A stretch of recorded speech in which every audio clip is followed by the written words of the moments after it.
Good afternoon, everybody. Oh, and I have to remember to turn... Oh, no, we're good. We're good. All right, it's fine. You know what? Don't worry about it. Listen, VTubing involves many windows open.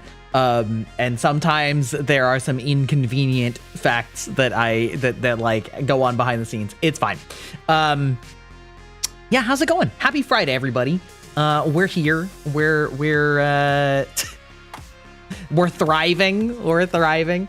I just crammed brunch down my face. Had my favorite breakfast meal now these days, which is a sausage, egg, and cheese on like a nice handmade bagel from a restaurant that's, you know, like it's not super far. It's maybe like a 5-minute drive. Yeah, it was great. It was good. It was messy. I got an everything bagel. Yeah. Do you guys like bagels? What's your favorite bagel type? Yeah, it sounds good. It is good. Personally, I'm like, the everything bagel, I didn't think I would like because I'm kind of picky with things. In terms of like having too many flavors or whatever. But something about an everything bagel just hits right. You know what I mean? You know what I mean? You bet that tastes good? Oh, it's so good. And they're like really good fresh bagels. Like they have a set amount that they make every day. And if they run out, they run out. Or they have to like make fresh ones in the middle of the day. But I got there and a lot of them were gone. So you're not really a fan of bagels? You'd have potatoes instead. You know what though? Like potatoes are extremely flexible. I don't think that I like potatoes innately, but I love things that you can do to potatoes. You know what I mean? I love fried potatoes. I love like potatoes mashed up with garlic and butter. I like you know, like obviously French fries. I like a baked potato, but like it needs to have the fillings, you know? But like potato on its own, this may be heresy, but it's kind of mid. Kind of mid. You like old cold blueberry bagel right out the fridge with blueberry cream? Oh my God. I had a phase when I was younger where I loved those kinds of bagels. Like, and I still do, but I just, I don't eat bagels often enough to justify like buying them and storing them. So, which is why I like get it from like an actual like to-go restaurant. You know, like I just walk in and order it and just walk out with it. But I love blueberry or strawberry or raspberry cream cheese on like a blueberry bagel. Oh, it's so good. It's so good. No, you can't be a mod. No, you can't be a mod. But anyway, yeah, no, it's so good. I love it. It's, I don't know. I inherited my sweet tooth from my mother, and I inherited whatever you would call the love of salt from my father, which is really a deadly combination, right? Because like my mom likes sweet foods, you know, she likes desserts and she likes candy and she likes, you know, all that kind of stuff. And my dad's kind of like, it's too sweet. I just want like natural fruit or whatever. And but my dad loves salt. He loves potato chips or like really salty meat. And I also love that. It's like such a problem. It's such a problem. Oh my God. Just give you the fruit straight. I mean, that's valid. I do like fruit, right? Don't get it twisted. I do like fruit on its own, you know. I particularly like berries. I think berries are my favorite fruits by like bar none. Strawberries, raspberries, blackberries, blueberries, like boysenberries, huckleberries. 10 out of 10 would not change a thing. If I could have an infinite supply of fresh, especially raspberries. I think raspberries are my favorite fruit, you know? Oh, you like it with the berry cream and the warm water? Interesting to drink warm water. I'm definitely more of a cold drink person. Just in general, you know? But Pumpkin Cat Nishi, welcome in. Thank you for the blessings. I hope you're doing well. I hope, you know what? I hope you have a fun weekend planned. Hopefully that you, I don't know what your time zone is, Nishi. But kind of whatever your time zone is. Hopefully you are released from obligation. You're EST? For some reason, I thought you were PST. That means you're really like, it's over, right? You should be like done soon, right? Yeah. We love that. We love to see it. But yeah, no, I love berries. And what's unfortunate is that they go bad so fast. Oh, you dip the bagel in the water? That's crazy. But you know what? You do you. You know what? Live your best life. You still got to edit and sew. Well, true. I mean, valid. What are you sewing? That's kind of fun. Breakfast carbs. Potatoes are first place, then pancakes, then toast or English muffins. At the bottom of the list are croissants and bagels. Ooh. I mean, okay, so I like the bagel as an accessory to other things, but I definitely would put like pancakes and waffles above bagels. But like those are going to be a lot sweeter meals, right? Because I'm eating those with syrup, right? I'm eating those like syrup, butter, probably whipped cream, maybe fruit also. Like that's those aren't the same ballpark though, right? I like a breakfast sandwich or like a baked potato for breakfast or something like that. Or like, what do you call it when you like chop up bagels, when you chop up potatoes and then you like pan fry them with like salt and pepper and stuff like that. And, you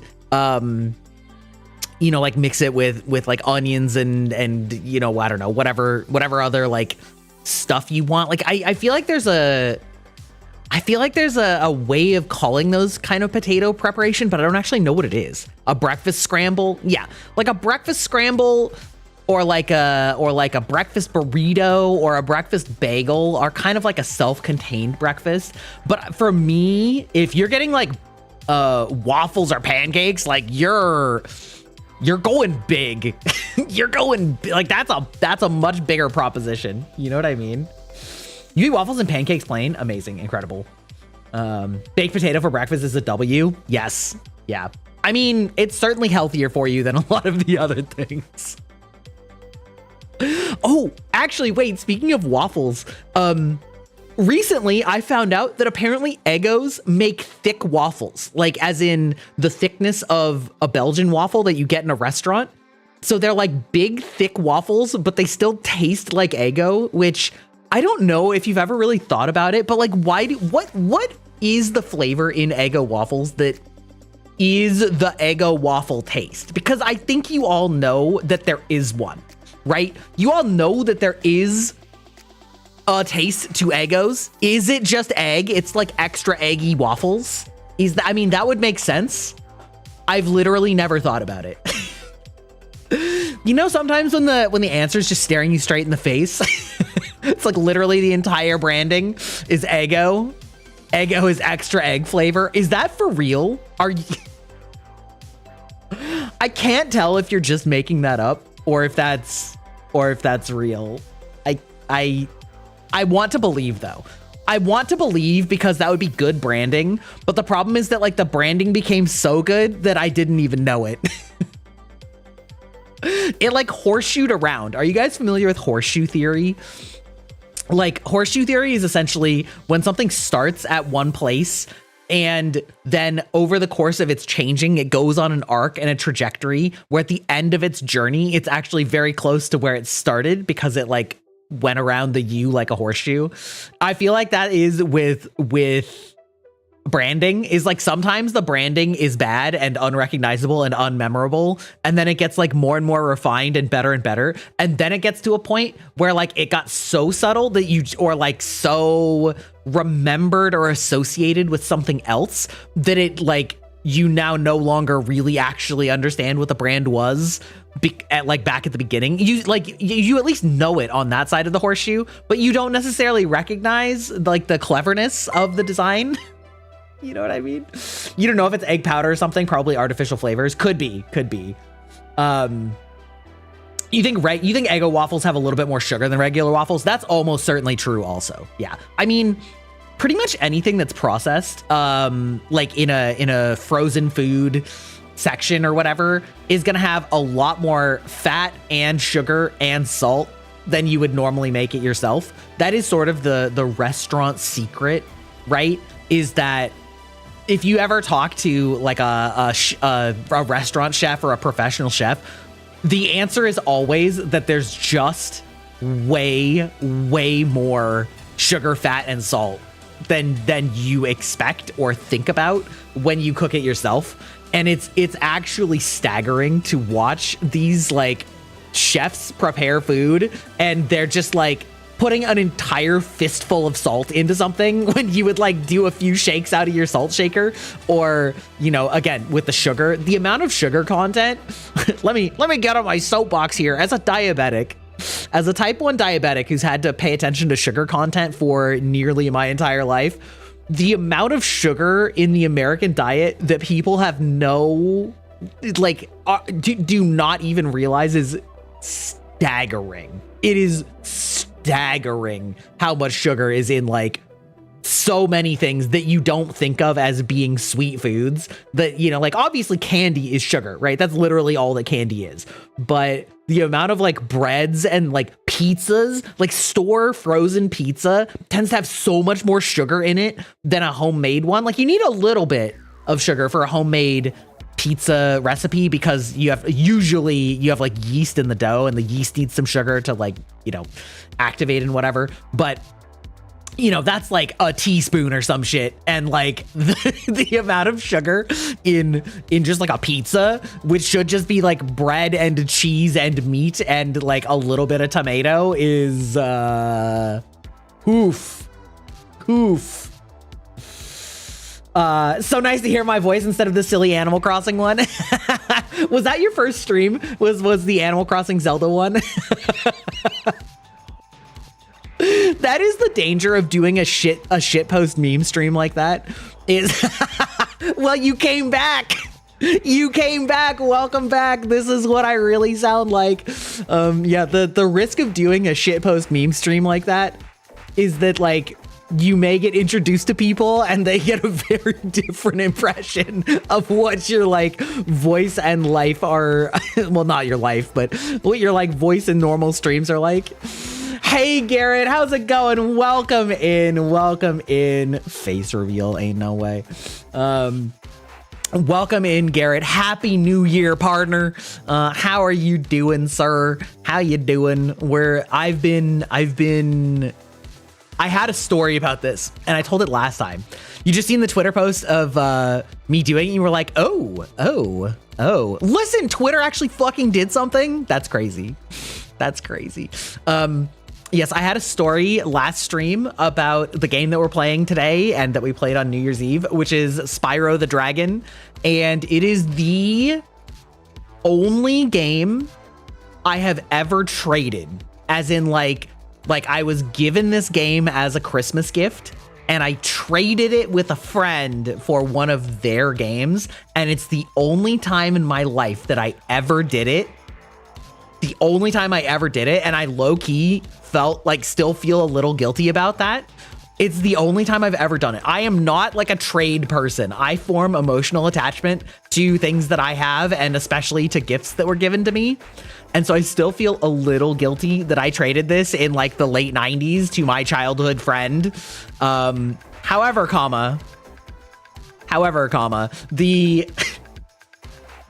game I traded it for was Final Fantasy VII. So I think objectively I made the correct decision, but I still feel guilty about it.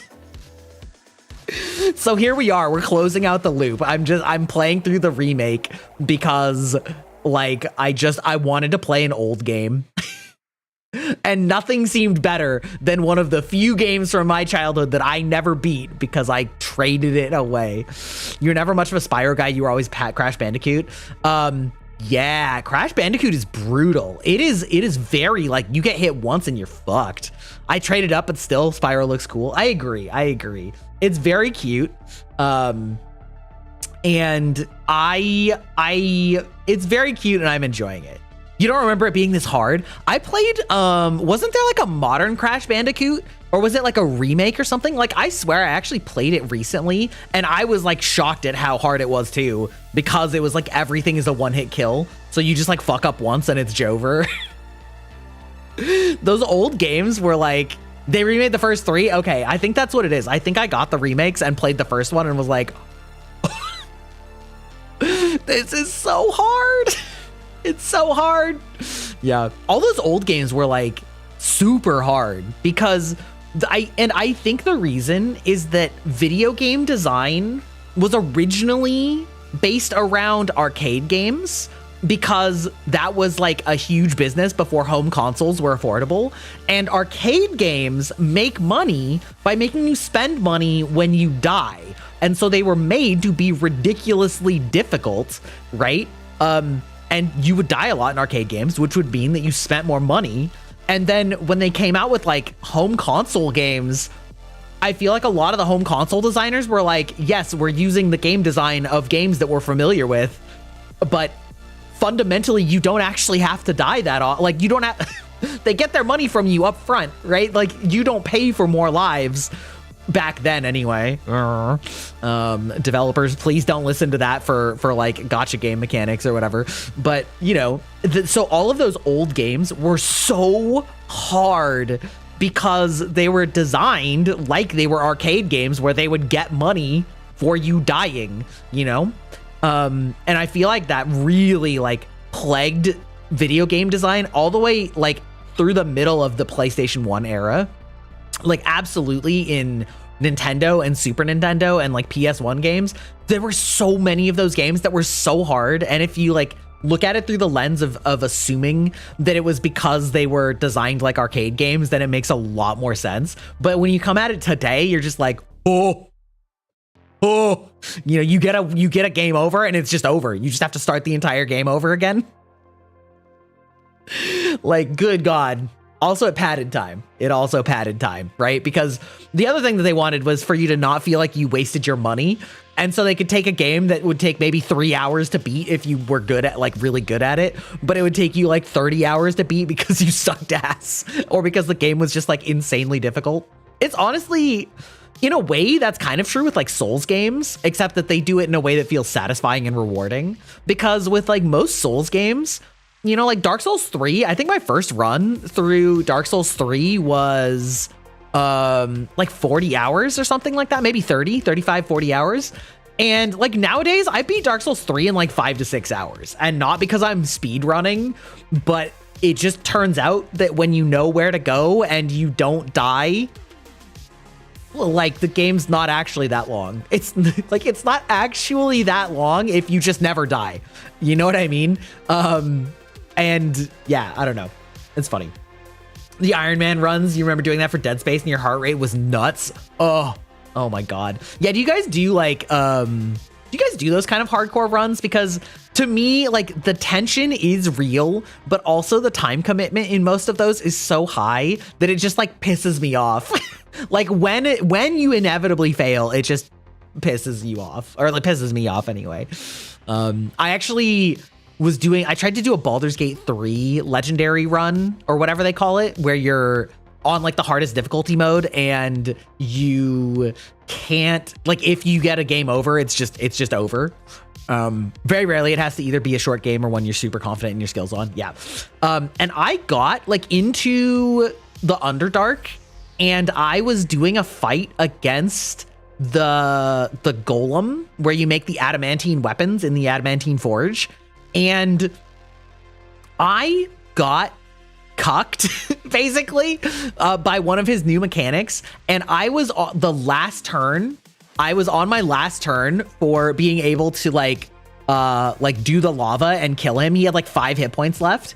And I was on my last character, and that character used thrown weapons. And in case you didn't know, you can make ranged attacks to activate switches and levers in Baldur's Gate 3.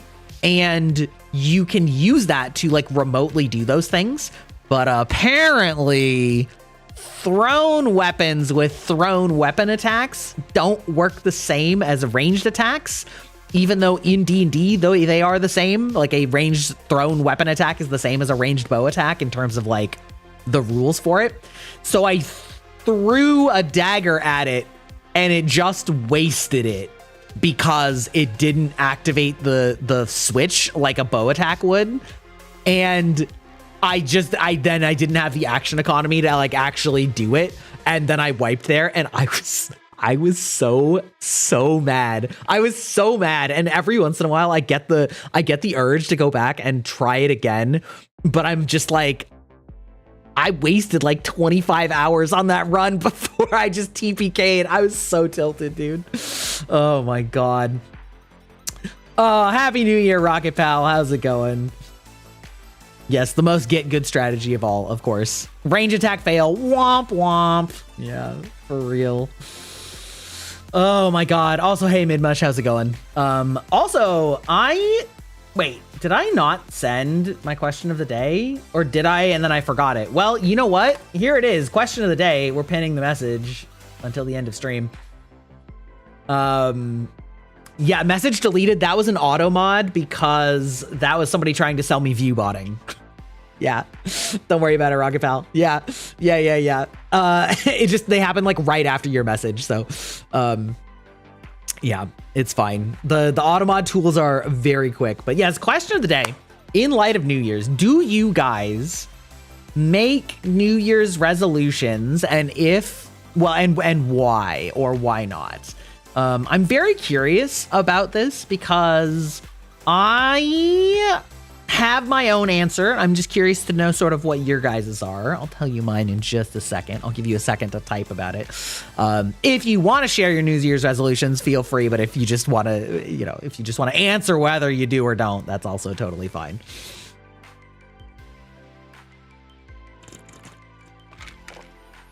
You don't because your goal in life is to always improve yourself.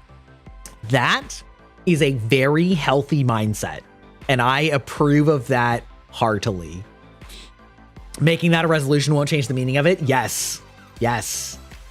Good. Yes. No, because you can.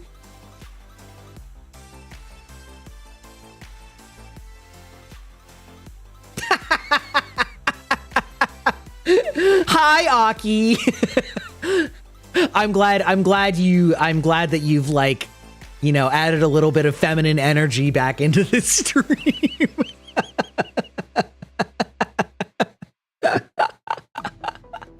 Oh my God, that's so funny. You know what? This redeem doesn't get redeemed very often, actually. Oh man. Anyway, I personally have basically the same reasoning as a Rocket Pal does on New Year's resolutions, which is that I don't like making them. I like to try and better myself all the time and try to make incremental improvements. But I am the kind of person that if I give myself like an explicit need to do something and there's any reason that I don't have, like that it's going to be difficult, it creates a pressure that makes it harder to start in the first place. And it makes it more crushing if I don't live up to it than if I just made my goal to just like continue to try and improve and work on myself. And so I don't like New Year's resolutions for me. For some people, it's very motivating. Like to write down your list of things, that can be like very motivating and be like, yes, okay, great. I'm getting on these things. I'm making progress. We're cooking through the list. But for me, it's just like, look at all these things I haven't done yet, or look at all these things I'm like failing about or whatever, I don't know. It's really hard. Your New Year's resolution is to get a boyfriend or girlfriend. I mean, one piece of advice that I definitely agree with if you are making New Year's resolutions is to not... Uh-oh, now I'm throwing out the suspect advice talking about boyfriends and girlfriends. I would advise to not make New Year's resolutions that are not directly in your control. As in, you can't control whether you get a boyfriend or a girlfriend. You can do things to improve your chances of it, right?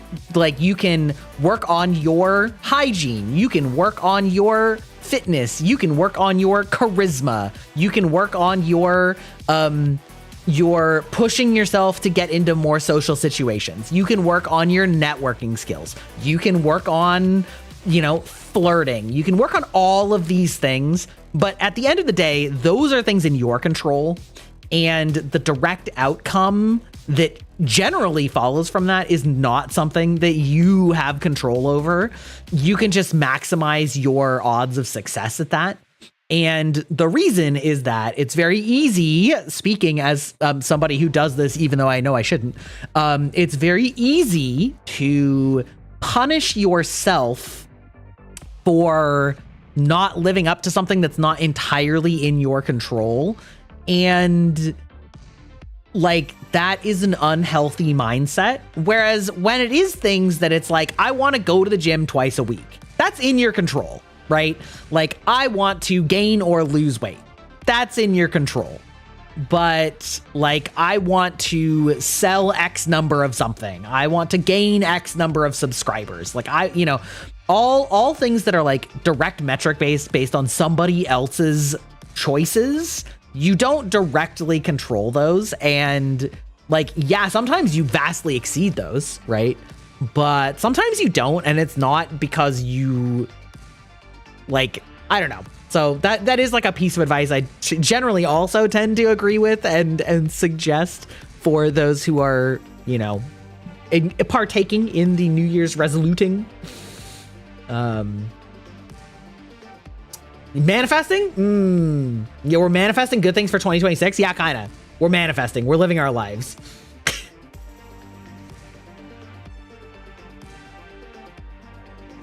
I'm just going to say, if you ask for a shout out, you're probably not going to get a shout out.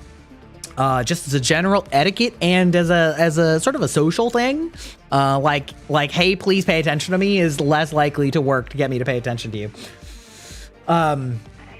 The actions that you take, such as going out and meeting people, but not the results, especially when it's someone else's decision. Yes, precisely. That is exactly what I'm saying, Forrest. Yes, that is correct. That is the general gist of things.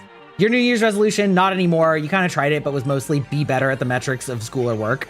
Yeah. Like, my New Year's resolution is to continue improving my mental health and figure out what the fuck I'm doing. Hydrate. That's crazy. Nothing good is happening in 2026. You never know. Some good things can happen.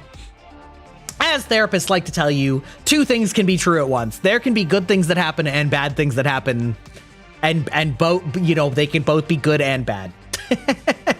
I'm a regular guy. I know how to enter a room. I'm a regular guy. I know how to have conversations with people. I'm a regular guy.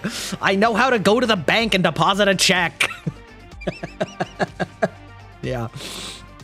Okay, fucking low-key, though, my dad is like, hey, son, we're gonna go to the bank together because I have a check for you, and I know that you just, like, never deposit them, so I'm gonna go with you to make sure that you do it. And I'm like, bitch, fuck off. Like, fuck off. Like, you're not wrong, but fuck off. Like, God. It's so funny. What's this thing called? Grass and what's water? Yeah, exactly. The grass is greener where you water it. That's right. Did I see the Seattle fireworks? Yes, I did. I was just about to mention that. I am not the type of person that likes to go out for New Year's Eve fireworks because where I live is like cold and wet and cloudy and foggy and rainy, and like it's just kind of miserable, and I just don't care that much, and I'm much happier to spend the evening like watching the fireworks on TV. And as it was approaching midnight, I was like, do I actually care about watching the last set of fireworks, for my time zone? And I it sounds like the Pacific Northwest. You're right. Yes, that is correct. It also sounds like Britain. It does. Yes, for those of you who don't know, I live in Washington State. That's as close as you're gonna get. But I live in the Pacific Northwest. I live in Washington State, and Washington State, at least a big part of it, like half of Washington State, is extremely similar in both latitude and climate to the United Kingdom. Having been to both, I've been to the UK. It is extremely similar, and yeah, so we have a lot of trees, a lot of rain, a lot of gray skies, a lot of temperate weather. And so I decided to stay up the last like half hour to midnight on New Year's Eve. And I turned on the fireworks for Seattle, and it was literally just a gray cloud that had settled in over the entire Space Needle. You could not see shit. And so like all these fireworks start going off, and it just like blinds all the cameras because the light refracts in like off of all of the water, like the moisture in the air. And so instead of being like regular lights, they were just like blowing out the light sensors on the cameras, and it was the like derpiest, stupidest looking fireworks. And I actually burst out laughing for like not 40 minutes, okay, but for like at least like 10 minutes. I could not stop laughing at like how like disappointing, but like because I don't care, it wasn't disappointing to me. It was just like how bad it looked, which was completely out of their control, right? You can't control the fact that a giant fog like front rolled in right when you're doing fireworks at midnight. But after watching all of the other fireworks displays, like in China and in Japan and in Dubai and in, you know, the East, you know, in New York, you know, we get to the West Coast and it's just a cloud.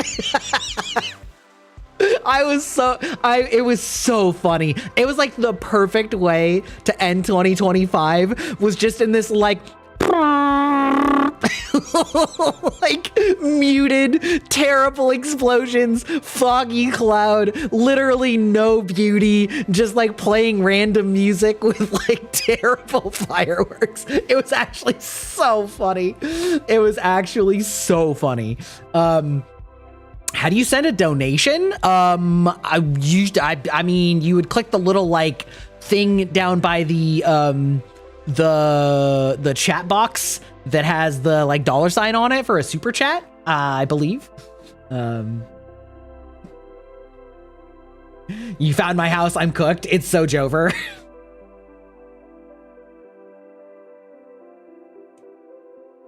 You clipped every cuss. Oh no. Oh no.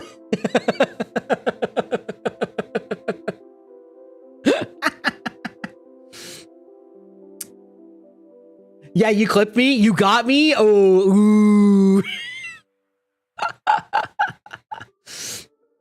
They played Golden from K-pop Demon Hunters. That's true. Yeah. Anyway, very funny.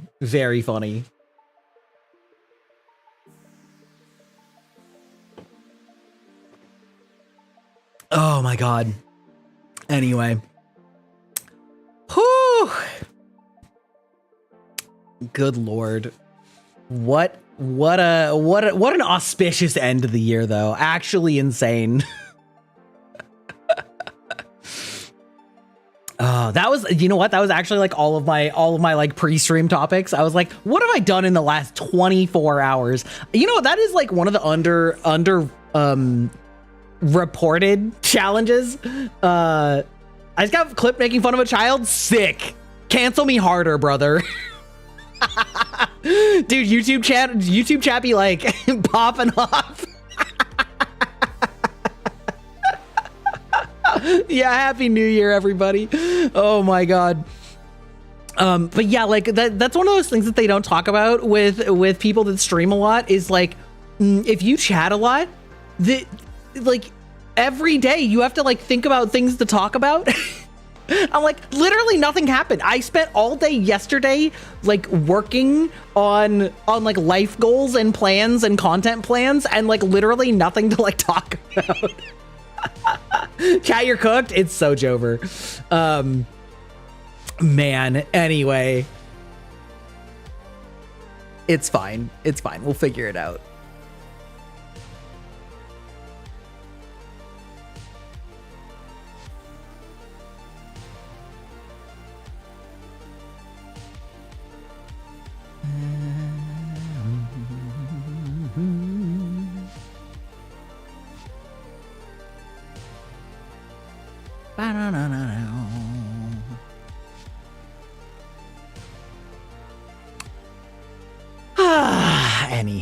Anyhow.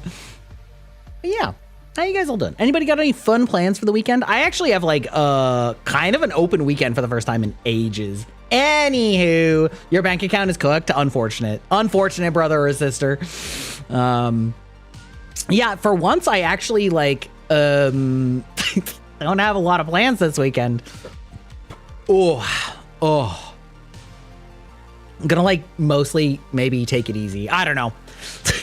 I say I'm gonna take it easy, but the problem is that like there's like content stuff that I try to do for Tuesdays and Thursdays, and then have other real life stuff that I do on Tuesdays and Thursdays, and then that leaves the weekend, but I kind of want the weekend to be for other stuff, so you plan to send your torpedo dog to your friend's house so he can bother someone else?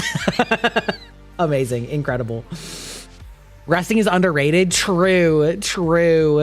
Yeah, my real New Year's goal for 2026 is to like actually rest, to like chill the fuck out. Absolutely incredible. Underrated skill. 10 out of 10.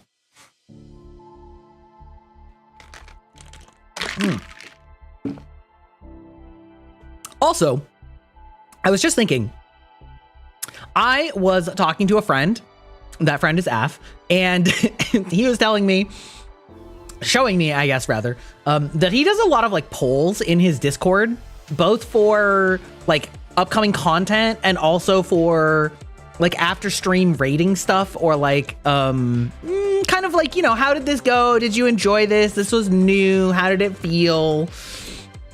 And you know, that's like something I should really start doing. So like, you know, if you're interested in affecting the direction of the content in general, I am gonna try and start doing some of that kind of stuff. I'll probably make its own channel for it in the Discord, so that, you know, it doesn't fill up the regular chat. Hey, what's up, yo, bro?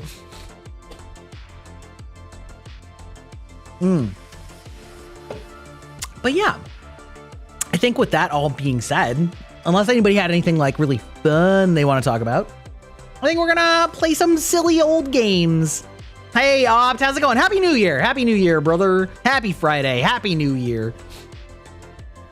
Also, I think I mentioned this on Wednesday as well, but I was thinking about continuing doing more watch-alongs, and looking for if there's anything that anybody in particular wants to watch for watch-along type content on the Discord for like sort of fun Discord community night type things. Also, do I watch anime? I do. And am I good at advice? I am. Yes. I am an ancient creature who has a veritable lifetime of experience, and I'm very smart. I'm just not good at social media, but I do give good advice. Feel free to ask. You know what, me giving advice is like a content segment that I've thought about in the past and then never organized a way to make it happen. But if you want to join the Discord, you're on Twitch, you can either click the link below, or that should also get it for you. But yes, I do watch anime. Good at advice? I am great at advice, Biff. I am good at giving advice. Are you allowed to ask me? Sure, I don't have to answer. I give great advice. Which ones? I have seen many anime. Wow, why is that so loud? Maybe it's just loud for me. We're gonna lower this a little bit. I have seen so much anime. I've seen like pretty much all the classics. Oh, that's where the percentage came from. I've seen pretty much all the classic anime. I haven't seen a lot of the like newest stuff. I kind of take breaks every once in a while from the animus, but so like I haven't seen Solo Leveling, but I've seen like, and I kind of like tuned out of a lot of isekais because they kind of get all the same. You just finished Orb? I did hear that Orb is quite good. Also, I did see the controller battery is low. That's going to be an exciting adventure. And That's gonna be an exciting adventure when that happens. It's fine. I can do it on a pee break or something like that. Yeah. The person asking about anime is on the YouTube side, though. If you're on the YouTube side and you want to see your chat messages appear, you can always come on Twitch. And I also have a bunch of interactions there as well. Oh, yes. And I was changing category to Spyro. Boop. The dragon. And we're gonna... do.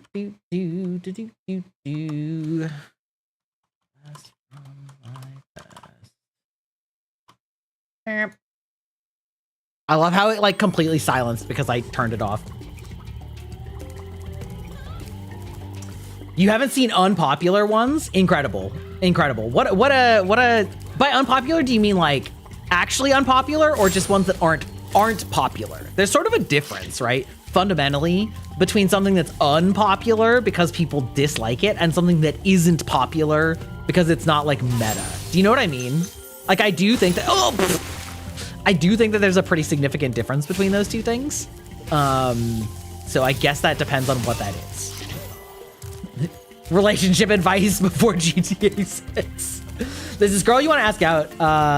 You don't know if she likes you, but you like her, and she was dating a guy who was completely unexpected for her to date before the 2-week holiday, but you're just, What I would say about that is, first of all, is she still dating that guy? Because if she is, you should not try and ask somebody out that's already dating somebody else. That's a recipe for disaster.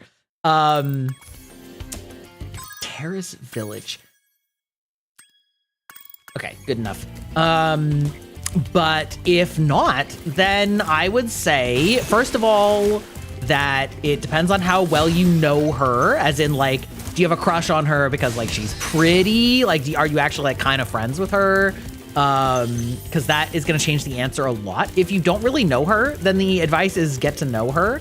And if you do know her, then shoot your shot. You know, you can be casual about it. You can be, you know, be casual, but also be explicit. Like, you know, this may not work. I don't know your age, but like asking somebody for a coffee or a movie date or something like that. That's like, you know, not huge investment, but like shoot your shot. You never know. And if she says no, then just be normal about it and be like, okay, no worries, you know? Yeah, that's my advice for asking somebody out that you have a crush on, because if you never ask, then you'll never know. And if you do ask, generally speaking, the worst thing that happens is nothing happens. You know what I mean?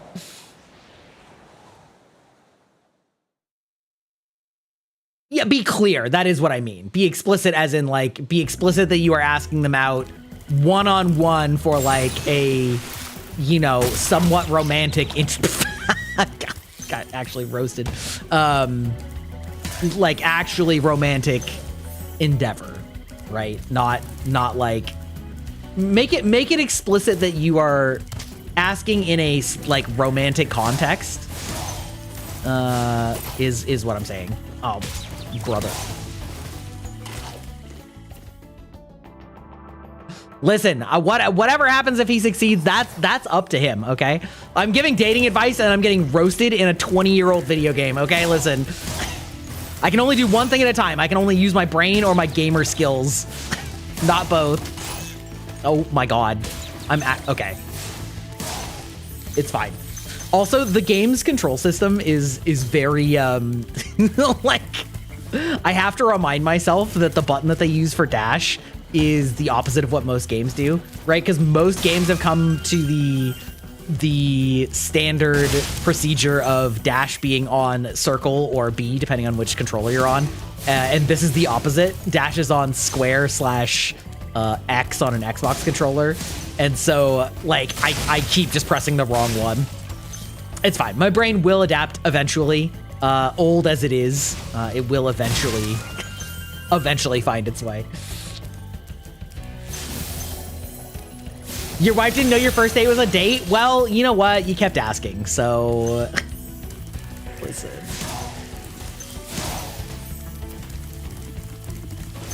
You gotta be clear about your intent and your expectations.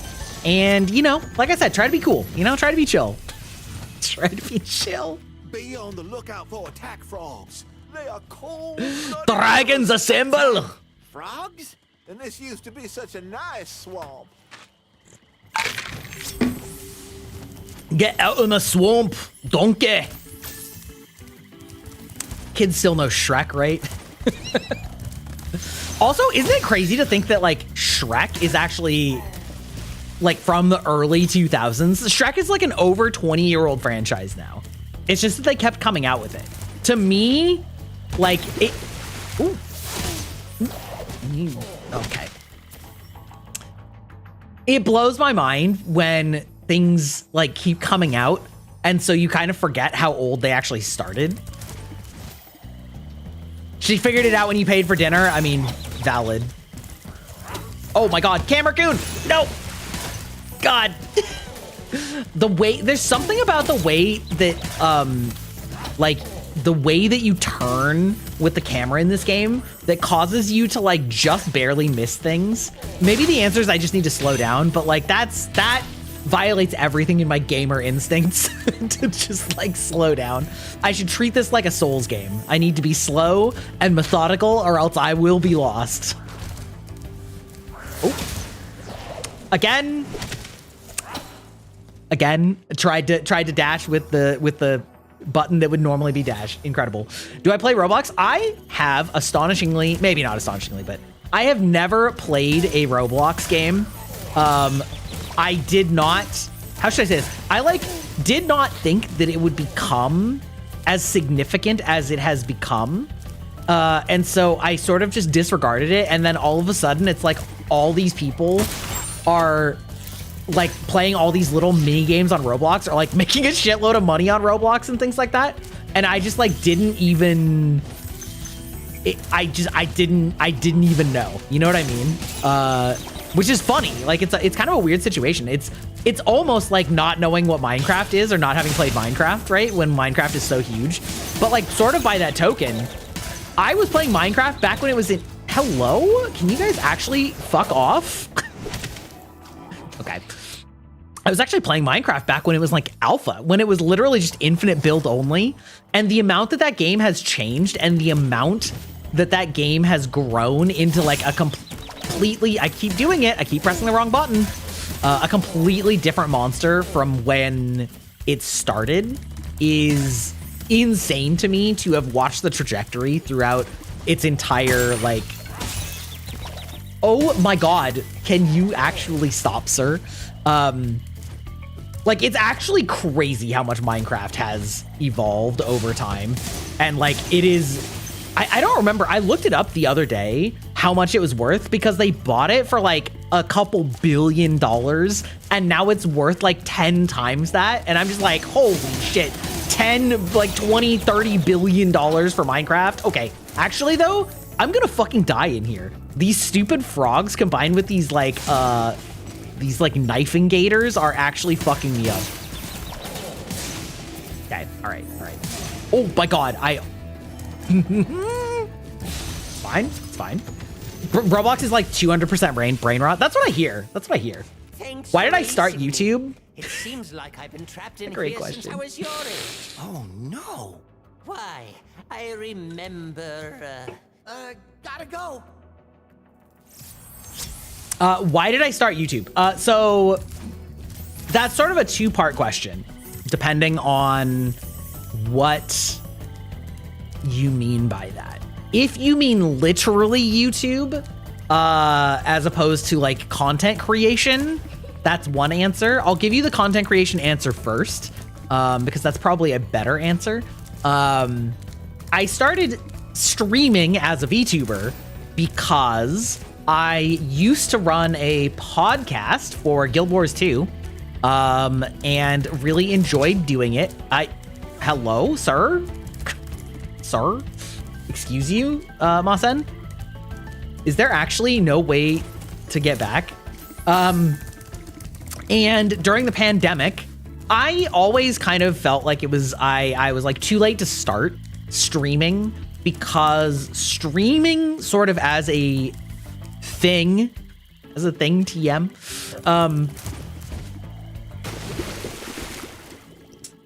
really started taking off kind of like right when I was starting work. And, oh, hello? Wait, okay, am I stupid? Chat, am I stupid? Is there a way back to the mainland that I'm like missing right now? Because it feels like I'm trapped here and that can't be right. Regardless, I kind of like worried or felt like I didn't start streaming during its like prime heyday because I was busy doing like work stuff, TM. And so I didn't for a long time. And then, oh, I can, no, ooh, wait. Nope, that's not a place. Okay. Okay. Yeah, that's over. However, during 2020, during the lockdowns, there was this whole thing called VTubing, which, yes, I know started before that. And is Billy, in fact, the person from YouTube? Billy from YouTube has followed? Probably. I don't know. Why was the question? They got flagged for having a brand new account? Oh, I mean, maybe. Hard to say. You followed me? Okay. Interesting. Ha. Well, anyway,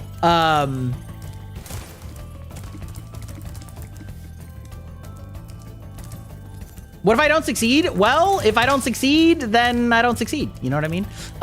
But I really fell in love with the concept of VTubing with the rise of hololive. I got really into like hololive myth, the first generation in America, the first English generation, I should say. That can't be what they wanted me to do.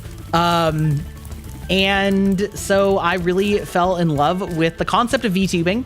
And then there was the first male generation of holostars. Oh God. And basically one of the members of holostars was releasing me. like you know, I feel like had some things in common with me, including age, being an ancient creature, and I just was kind of inspired to just be like, you know what, fuck it, let's do it. So here we are, and we're doing it live. Oh my God, Camera Coon, what is this? And so that is why I started streaming and VTubing in particular, because I already had done some form of content creation in the past. And, you know, carpe diem, as they say. Live your life like there's no tomorrow and all that fun jazz. As to YouTube in particular, that's more of a factor of the Twitch discoverability is dog shit. And so it is important to branch out to other platforms like, you know, Twitter, TikTok, YouTube, etc., etc. And so that is why I'm on YouTube specifically. Smash them, Spyro. Yeah. Stamp them out and squish them and squash them. How about charge them and flame them? We are dragons after all. Oh, good. I found all the dragons. All right, then we can leave. I do not need to find everything. The dragons are the only thing that actually matters in this game. If I'm good at advice, what do I do with your friend? What about them? What about them?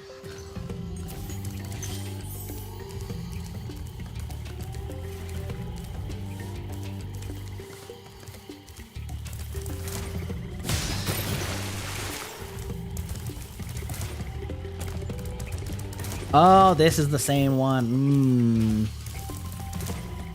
Imagine getting turned around. Couldn't be me.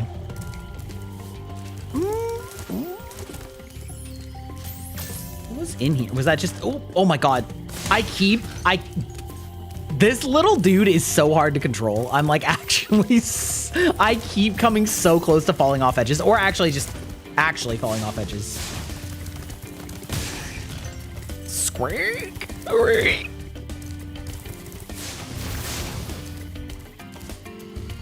Treetops. Okay, now I do have treetops, right? I do. But I'm missing one. Oh yeah, Treetops is the one I was doing at the end of stream last time and like could not figure out what they wanted me to do. Okay, maybe Fresh Eyes will get us this time. When I started YouTube, was I nervous? Yes and no. Like, probably not about the things you would think about. In terms of like, was I nervous about being perceived, right? That like, was I like nervous about people making fun of me or whatever? Like, not really. I just don't really care anymore. I used to care more. But honestly, I think just getting used to doing like some form of content for a long time made me care a lot less about that. So like in that sense, like not really. I would say that the bigger like mental block is in like trying to be good, if that makes sense. Like trying to be good at YouTube like leads to a lot of questioning about like what people want or what will work or what's a good idea or like, I don't know, things like that, which lead to decision paralysis and make it really hard to like settle on an idea for me. Some people, they just like know what they want to do, right? They're just like, yeah, man, I want to make like review videos, or I want to make reaction content, or I want to make, you know, literally whatever. And like those people, I envy the shit out of. You little fucker. I envy the shit out of because I just like cannot conceive of that. Oh, wait, hello? Wait, where did he go? Where? Also, wait, can you like go down here and then do a loop-de-loop? Wait, is that possible? Or does it only go one way? It does seem to only go one way. Okay. We're figuring it out.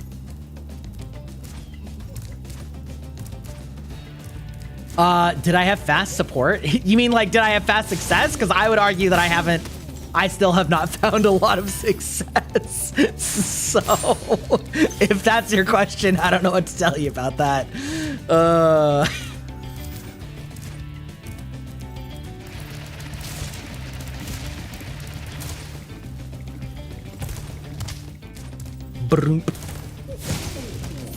Yeah, so this level was like, I don't quite, like I missed an entire area and I don't know how to get to it. Cause like I get here and then this is the end. And as far as I can tell, I can't figure out how to get up there. Because like, I can't figure out how to get up there because I can't get there from this jump. And I can't figure out how to get up there from the other direction. So it's a good start. I mean, yeah, we're working on it. I mean, I've been posting on YouTube. Yeah, I mean, that's true. I did make a lot of headway on YouTube this year. I got very lucky with I got very lucky with a reaction video that I did, which I was flirting with for a while, but kind of am steering away from because I don't feel like it's very synergistic. When I started like early, like 3 or 2 months. Well, I mean, yeah, I was gonna say I started posting a lot more seriously to YouTube at the start of this year. But even that, like I also had been doing some since last, like, I don't know. I've had this YouTube channel for several years at this point. You know what I mean? Well, but I started seriously posting to YouTube at this. Yeah, okay. I see what you mean. Yeah.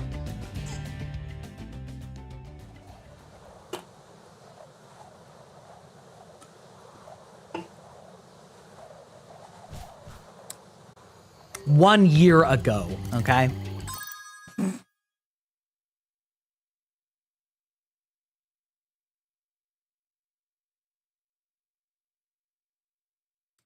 Bump. Okay, 1 sec. Since we're on ads, I can take a break anyway.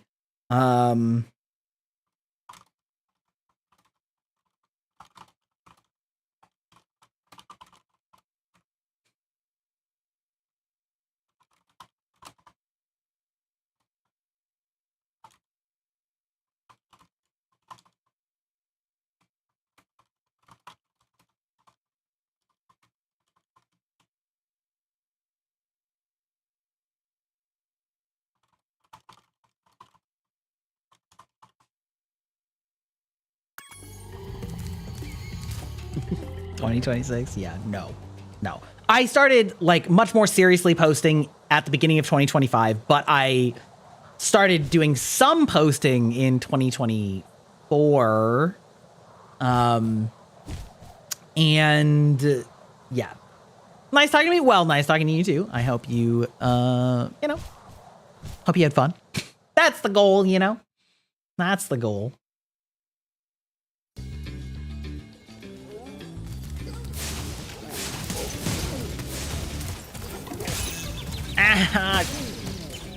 I don't know what they want me to do with this guy either. Because, like, okay. I think maybe there is this way to go, right?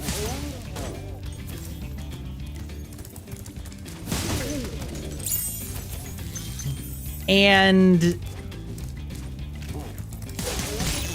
oh my god. It's so hard to dodge some of these fuckers. There you go. All right, there we go. Yeah, so there's like this whole path over here, but I still don't really know like what to do about that. There's definitely some like large area that I'm missing, and it might just be the top of there, but I can't really figure out like how it wants me to get there, Okay. Sir. Bonk.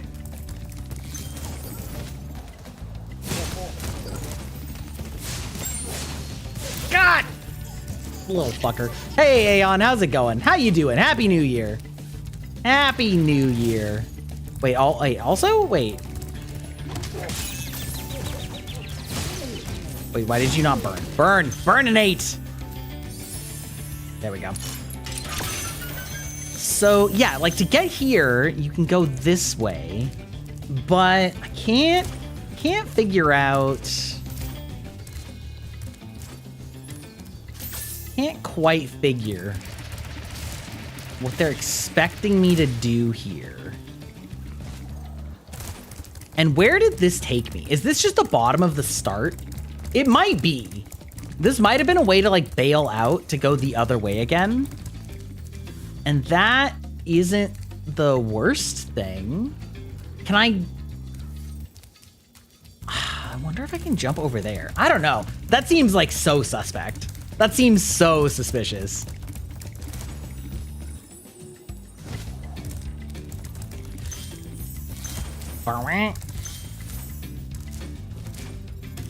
Also, I love how they like told me that my dragonfly tells me how much health I have effectively, but they never actually explained like what it was. They never said like when it's this color you have this much health and when it's this color you have that much health. They were just like, yeah, that it does that sort of.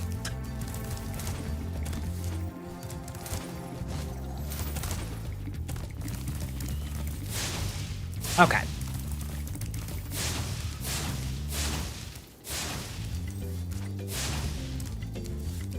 So if I go like this,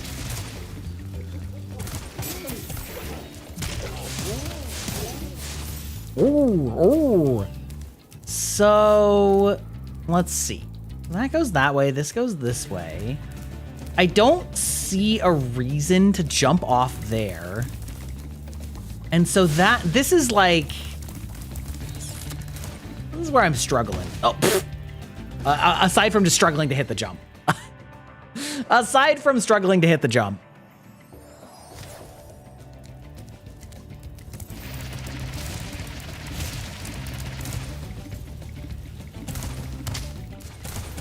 Oh, it put me all the way on the other one? Okay.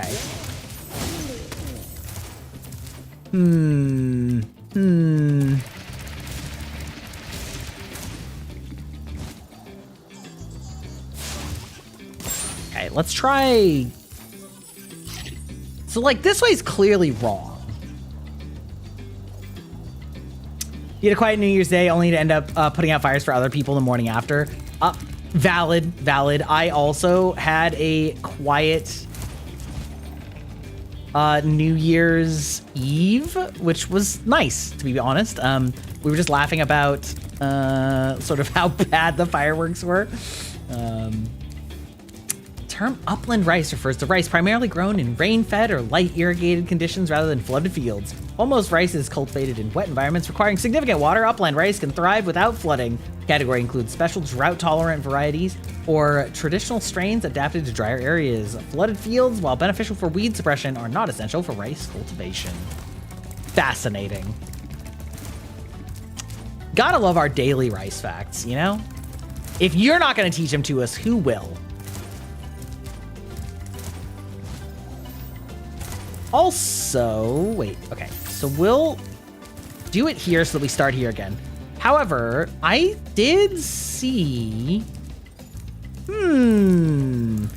That's a little suspicious. That's a little suspicious to see this. Like, where... How would I get here? Like, why is this here? You know what I mean? And I think I... Oh, there's the dragon. Wait, how would I get... Maybe I go here and then I go the other way? No! Okay.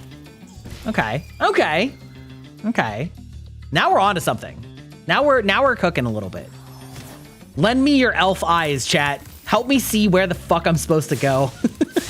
Like, I don't see a good path. Oh, like maybe I get a high speed onto this one, right? And then I jump that way? Is that?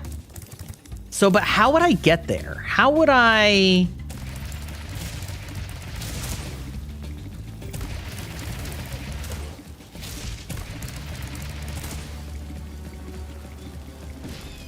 Okay, not quite.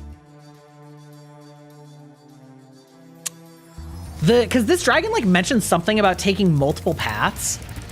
Like, multiple ramps, rather. And that didn't really make sense to me. Because it didn't feel like there was a good, like, double ramp to take. Right?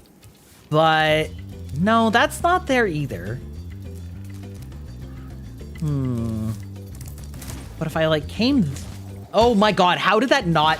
Spyro, I need you to climb up on ledges. Just once. Just a little bit. Just a skosh. You know? Just a skosh. Do you have any fun plans, Aeon? For the weekend?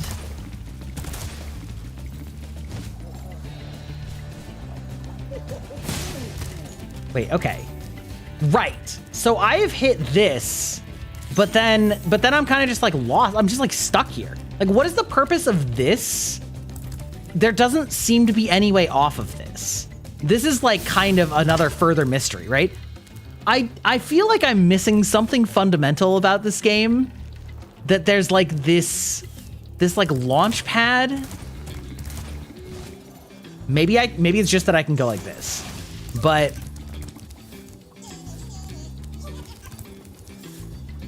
like, is it that I'm supposed to jump off of there?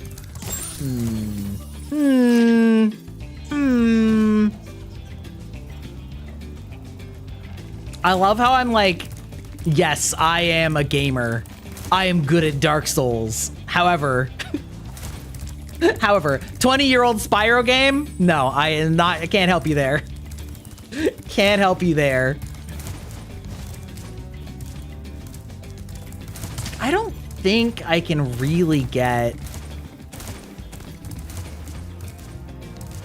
I don't think I can really get to... like there from there. Because I don't think that I can take a U-turn. You know?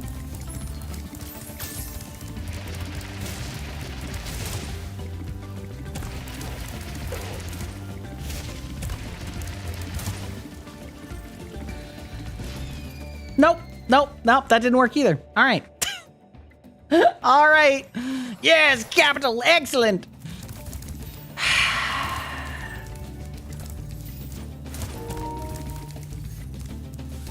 Hi, hello. Born of Sorrow. What a great name. What a great name. I love the amount of edge in that name.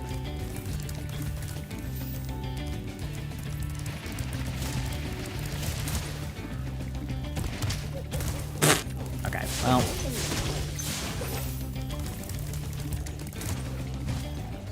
Let's see if I can, like, maybe do a U-turn. No? Okay. Still useless. All right. Can I suggest you a good aesthetic profile picture idea? Honestly, I don't know. It depends on like what type of aesthetic you're looking for. You know? I don't know.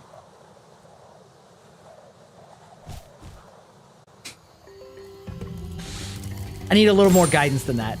Roast him. All right, fuck it. I give up on that one. Your boy has been defeated. Metalhead.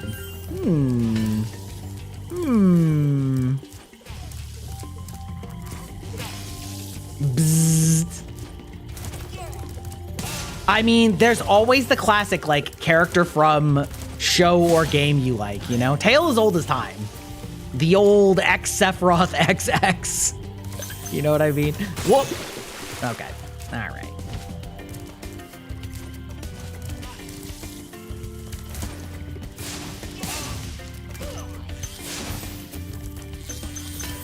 Exactly. Listen.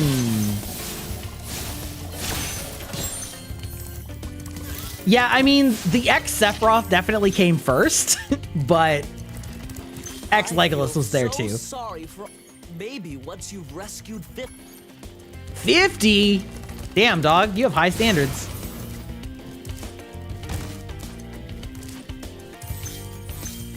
Bow, bow, bow. Okay, wait. Terrace Village. Now, okay. So that's like wrapped back around.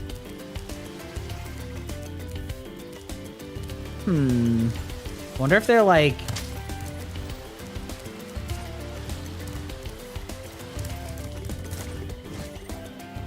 Am I gonna make this? Ooh, I am, just barely. Okay. Am I gonna make this? Yes, okay. I'm still trying to figure out exactly... Oh my god! Oh, Spyro, please! I'm still really, like, trying to figure out exactly... like, what the jump distance is for some of these, because there's so many that I think that I've got easily. And then end up just completely biffing. Hey, I got all the ones in the level. Let's go. Meow, meow. Meow.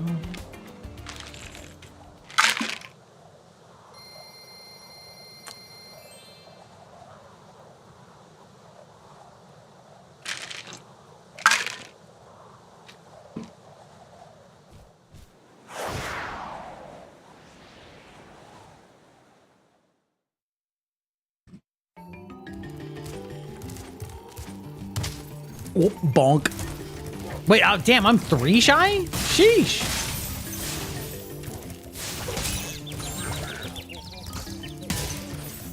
Yeah, it's like the way that he hops when you start dashing is what is, I think, what screws me up so much is that, like, it kind of makes you, if you try and turn immediately when you start dashing, you end up, like banking in a corner, which makes sense, right? Because you have momentum, but it's not what you expect from the normal way that like dashing works in games like this. And so I end up just like banking around enemies instead of making a quick attack into them like you'd expect.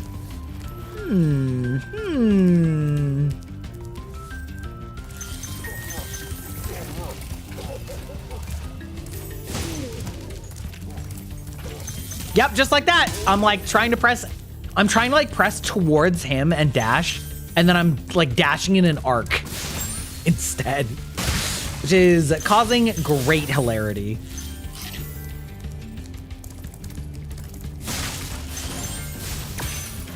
Bring. It's still kind of crazy to me that the Lord of the Rings, like how successful the Lord of the Rings was, because I feel like as a book series, it's like, you know, it was well, you know, beloved or whatever by like nerds, you know?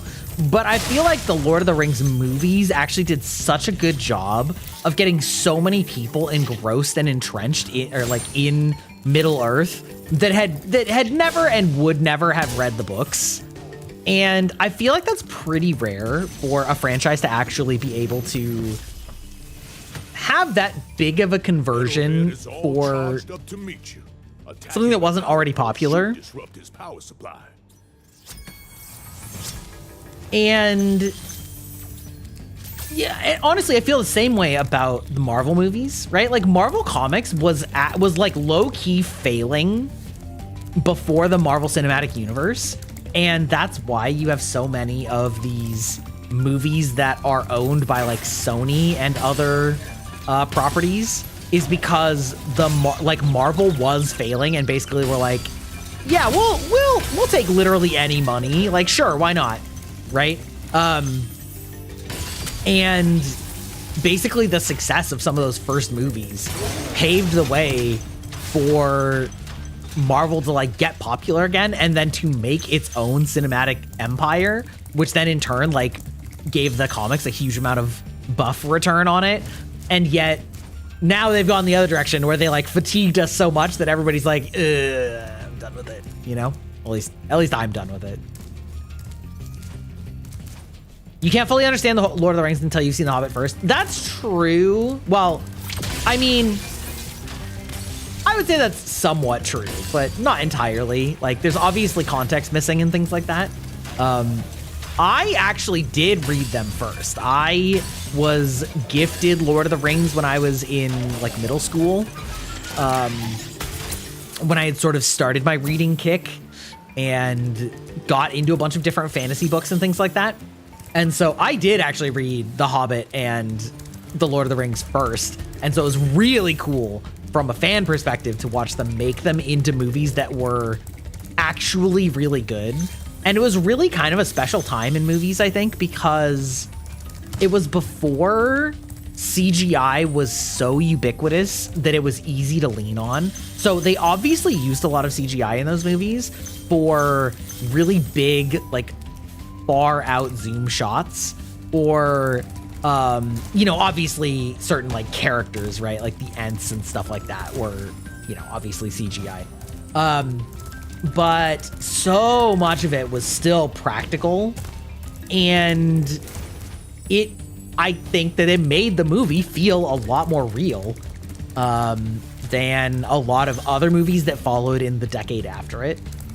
And like, what a time to have made such foundational movies and chosen to do the thing that's like harder simply because they just didn't have as good of an option, you know? Wow, that's actually kind of surprising that I made that jump. I kind of thought that I wasn't going to. Okay, but now I'm surprised that I have 2 more dragons to find in order to progress to the next spot, because I only can think of 2 total in all of the zones that I've been to that I have missed, which, oh my god, kind of implies to me that maybe there's a whole other zone here that I've missed, which is possible. Which Spyro is this? I believe it's the first one. If I understand, this is like, so this is like Spyro reforged or reignited or whatever, the remake. I don't actually know.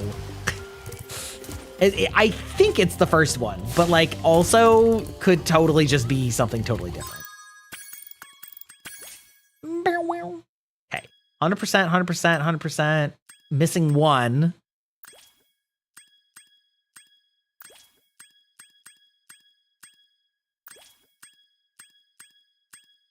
Missing 1 in Artisans, which I think is just the world. So I still don't know how I'm missing 1 in Artisans. But regardless, like... Rescue 50 Where to, Spyro? I'm a little baffled. Okay, so Metalhead. Let's see. We'll check the guidebook. So Metalhead, we have all of them. We're missing one in Treetops.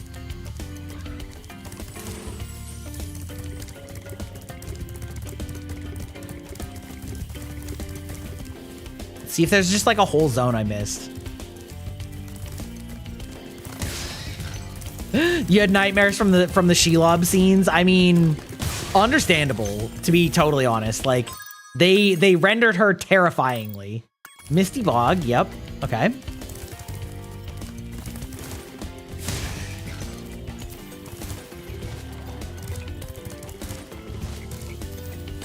Paris Village, right? Okay. Is there like one back here that I missed? Yeah, little fucker.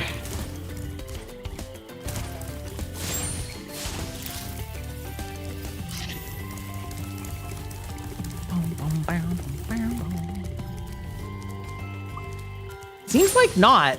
So I hate that I feel like I need to Google this. That's honestly low-key embarrassing that I feel like I cannot figure out like how to get that stupid, like what I'm missing in Treetops.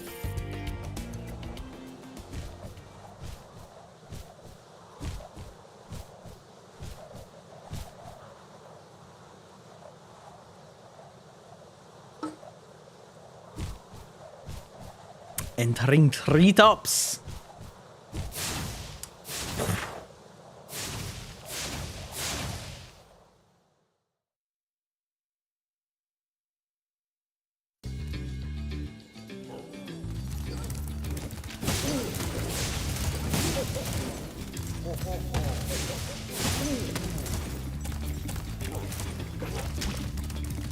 Can I actually see him?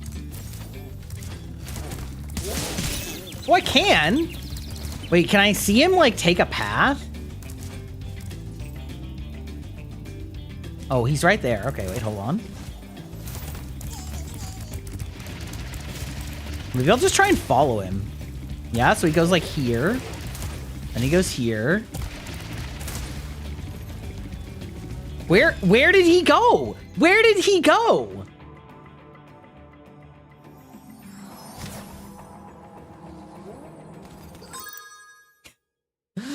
Finally able to see my stream and not be tired. Well, thank you. I hope you are enjoying it. Did they fix the frame rate issue? I don't know. Difficult. Oh, pfft. Hard to say. I feel like there's definitely some weird frame issues that really seem unjustifiable on a... Wow, I'm down to 1 life. Oh my God. Am I actually going to get a fucking game over in this stupid game? Like, low-key, I actually might, because I keep dying by falling off ledges.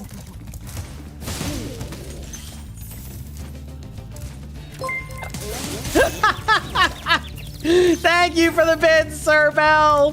What a legend. You just want to stop by and tell me, wish me a good stream. Thank you, Sir Bell.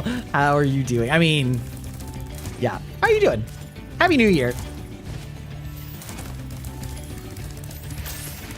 Okay, so he like went this way, and then he went off here, and then he like went... Oh, is that it? Is that it? You go that way, and then you go up, and then... Ah, I think I understand. I don't know what they want me to do with that information. I'm on my last life. I'm so cooked. Okay, so we go here. We go here. We go here. We go here. No! No! We go there and then we go over. Okay. All right. I got it. Game over. Watch this like wipe the entire game because this is a faithful remake to the entire thing. Here I was just like laughing about how it doesn't like I'm not gonna actually die. Okay, now I need to figure out how to get back to there. Okay. All right, I think we figured it out though. That is kind of cool that like they put these annoying little like egg goblin guys in there in order to make you follow them. in order to make you follow them, and then they sort of show you the way. That's actually pretty good game design. Like, which is kind of surprising for a game this old, you know? Yeah, goblin these eggs. Yeah, exactly. Exactly. You heard it. You understood. Woof, woof, woof.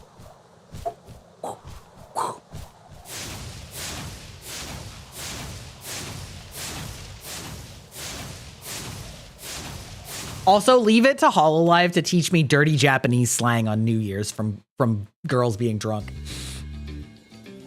Hopped in to say hi because you're at work. Well, I hope you have a relatively pain-free end of the work day. I don't know if you work weekends, but hopefully not. Hopefully you're about to be on the weekend.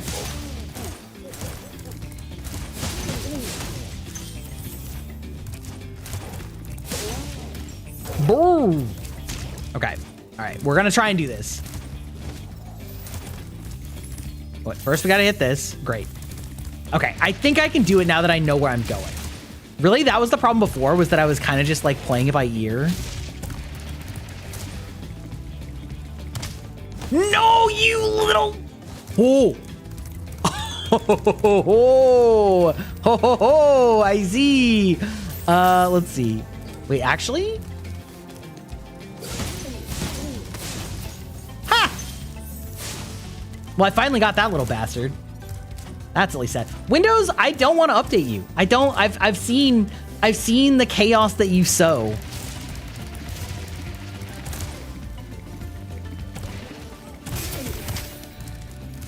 Ooh.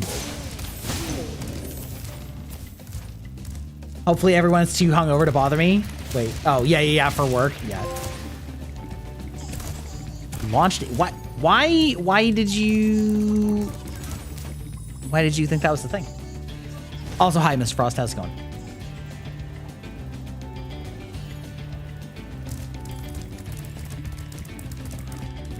Oh, I was seeing the other day, somebody posted the stats for one of the people that made one of the like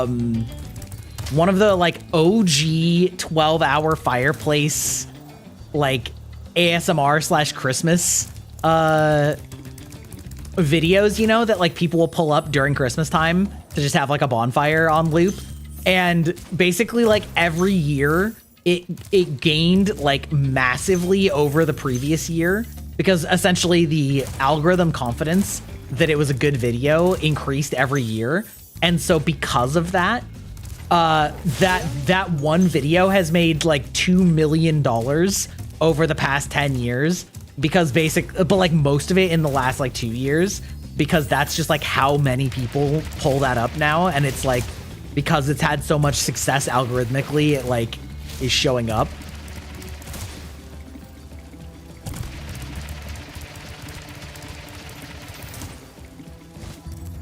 Oh my God, I made it, but not with the speed. Oh, it was so close. All right, but I made it back. I made it back so that I can try again. All right, that's good. It is kind of funny that it maintained the like...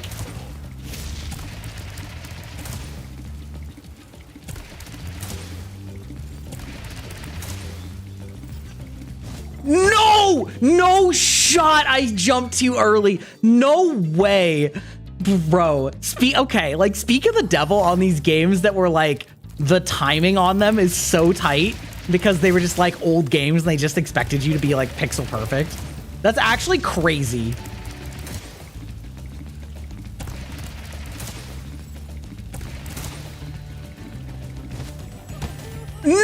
No fucking way.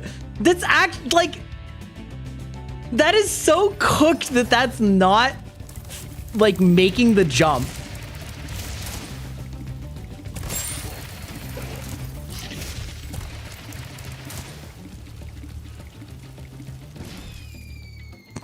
Just gonna lose all my lives doing this. It's over. Yeah, you're remembering this? I'm glad I at least figured it out, like, on my own. I wouldn't have been mad if somebody in chat, like, explained it to me, but I was, like, truly lost on where the game was wanting me to go. Oh, fuck you, little bitch. Yeah, there you go. Okay. He still got it. He still got the gaming reflexes. All right, Spyro. You learned a lot since you were a young glider. Yeah, well, you could have found an easier spot to get stuck. Agreed. I'm gonna blame the old man. Yeah. You could have helped me there. But also, this does sort of make me question how I'm supposed to get to that other spot. Maybe... maybe I'm supposed to, like... I still don't see how it wants me to get up there. That seems a little suspicious, but...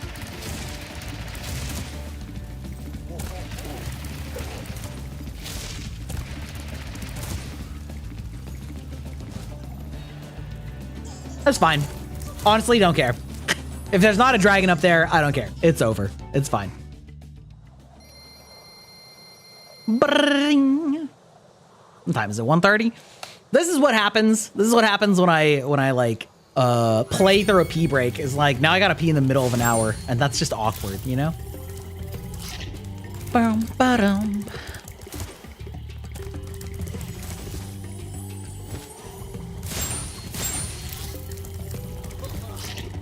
Rescue fifth, where to, Spyro? Still kind of shocked that it makes you get 100% of the dragons in order to get, like, in order to get here. Unless I missed a dragon on another level, and then so it's not 100%, it's just close.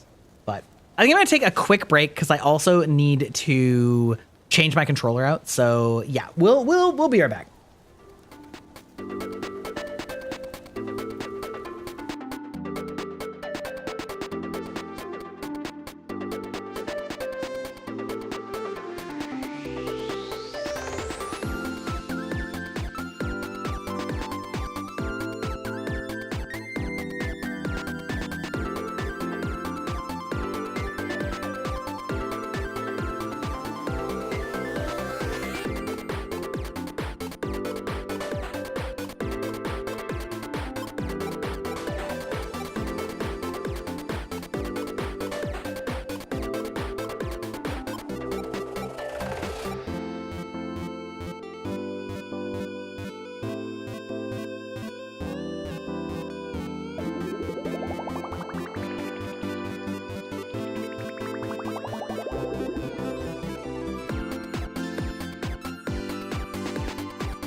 Yarr.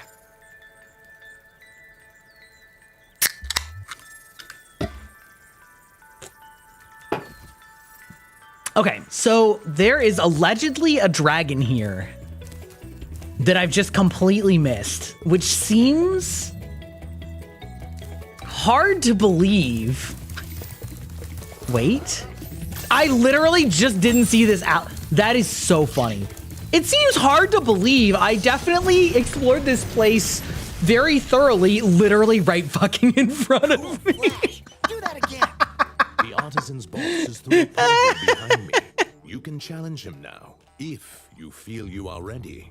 That's actually so funny. Also, that like kind of doubles down because I would bet that I would not be surprised if there is a at least one or more dragons in there too, which would imply that like my other statement about thinking that they probably didn't need you to get 100% was probably true also.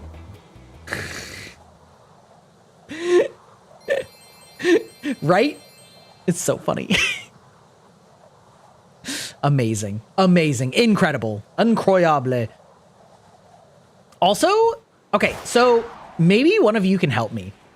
I know that there's like a Souls-like game that was like kind of well received. Like not super well. But like that I think came out this past year. And I keep forgetting the name of it. And maybe it came out a little bit before that. I'm not actually sure.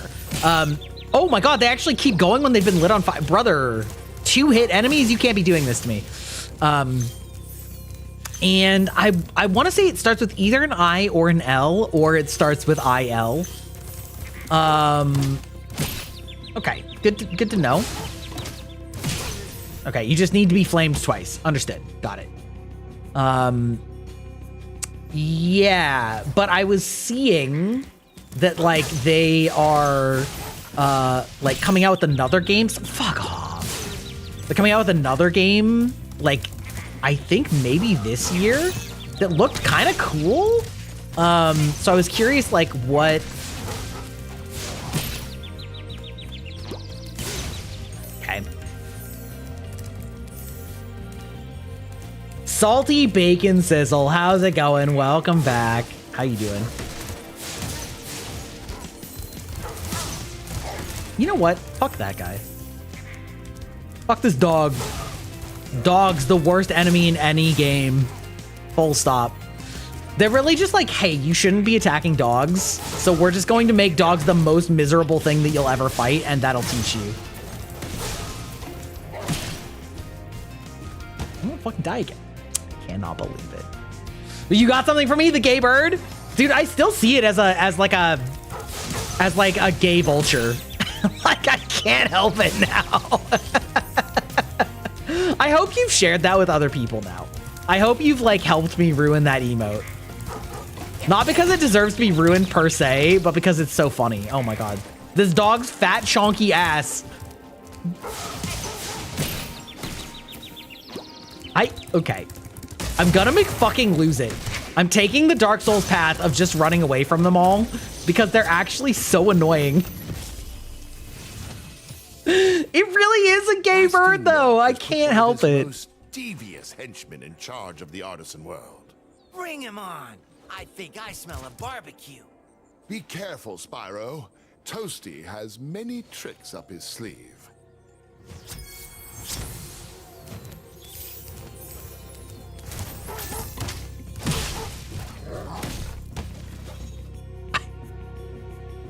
I'm gonna make fucking lose it. Sup? Shadow clone jutsu. Oh, whoop. Okay. Okay, all right.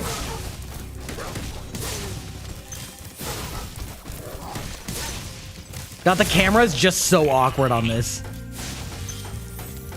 Wait, it's okay. Okay. This is reminding me of one of the funniest, like, recurring jokes we've had in our D&D campaigns, which is that, this was ages and ages past. I had been playing D&D for a little while, but not like super long. And a couple of our friends had started up a campaign of their own, and one of the players in the campaign was a player I'm still playing D&D with to this day, many years later. And he is very much a troll and likes to fuck with people. And I very much like picking up what he's putting down and you know, plus wanting on the joke.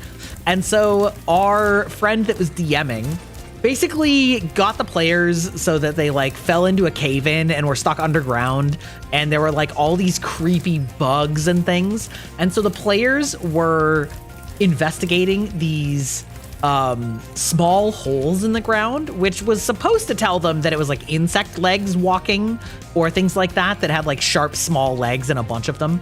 And they rolled really poor though.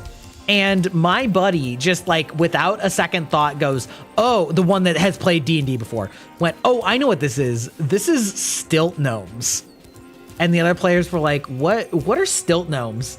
And I just immediately, because I was just sitting in for the session as like sort of a guest, and I was like, oh yeah, totally. They're a group of gnomes that live in the Underdark, but in order to obfuscate how many of them there are, they wear stilts, and it messes with their tracks like this. So you don't know exactly what they are or how many of them there are.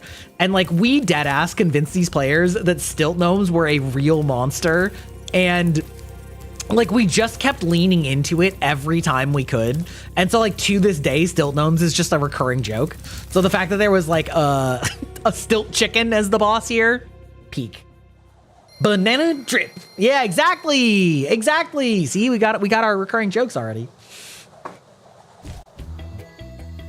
I should try Italian croissants that are filled with chocolate fudge. They're really good. Pumpkin apple cider. Oh my God. Those both sound incredible. Actually, I have had pumpkin hard cider, which is like an apple cider that's alcoholic, with pumpkin.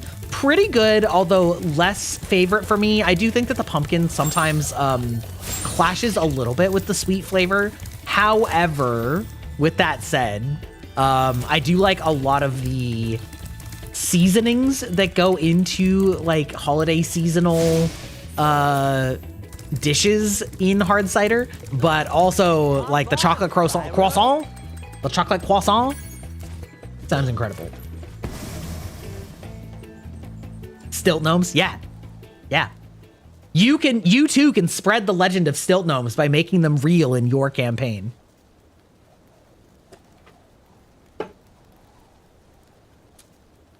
I love that both Salty Bacon Sizzle and Goth Booty Goblin have returned 2 streams in a row. Legendary. At least I'm leaving an impression.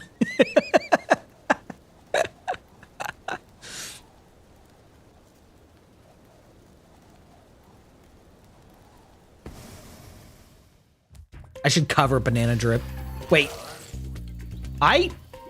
Oh, this must be the place I haven't gone yet. Okay, that makes sense. All right. I was like, I have never been here, but I guess it just let me go from... So there's like something that's shrinking these guys. Maybe it like shrinks one of them and grows the other one or something. I don't know. Curious. You've already shared the banana knowledge with other people as well. It's all my fault. It's true. I am definitely like a meme sharer. I enjoy exposing people to dumb shit and, you know, making it their problem. Yes.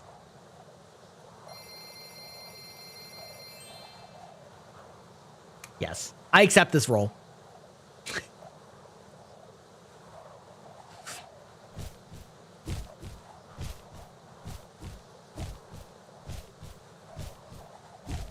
I should do a cover of Banana Drip.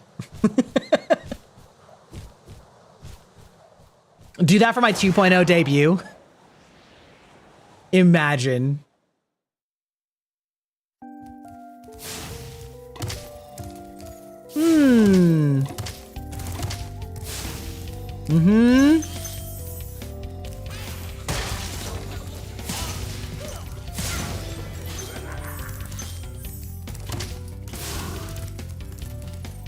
Ooh, hello? I don't like what you're doing. I charged right into it because I pressed the wrong button again. Okay, you're just invincible right now. That's fine. Leave the golem to his lonesome.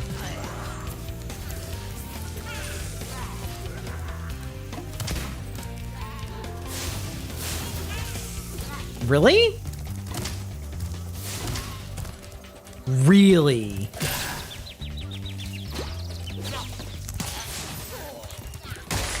Huh.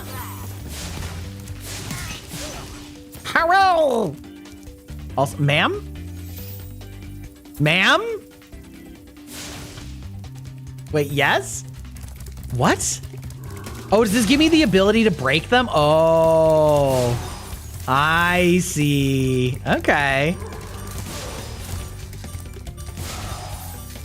Oh, okay, that's cute. That's kind of a fun mechanic.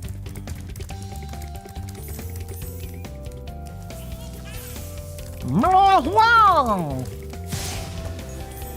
You roasted idiot. Okay.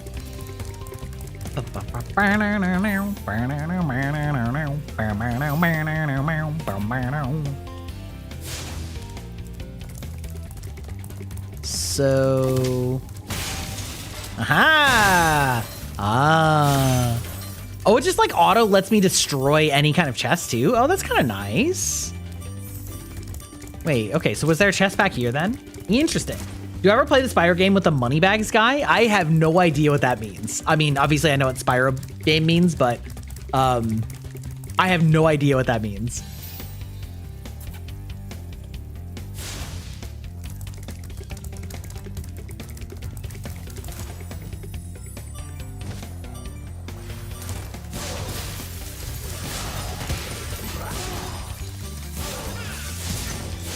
Haha, ho ho!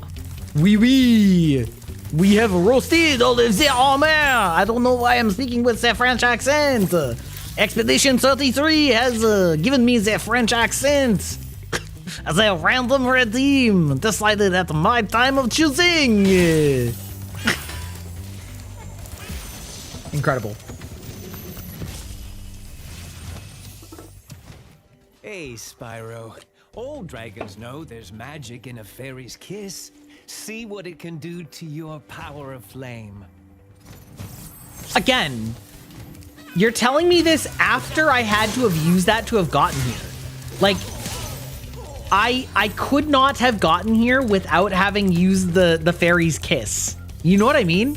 They've done that like 3 or 4 times in this game where you like have to figure out a mechanic and then you free one of the dragons and then the dragons explains that exact mechanic to you. They're like, did you know that this is exactly how you did this? I'm like, yes, I did.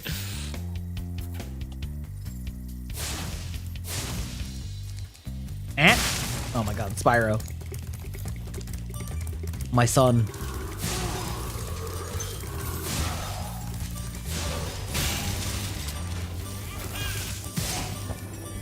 Whoop.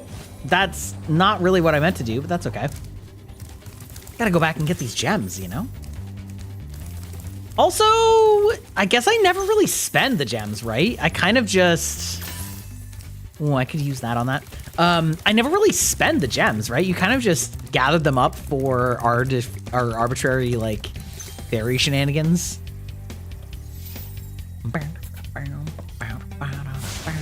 Whoop.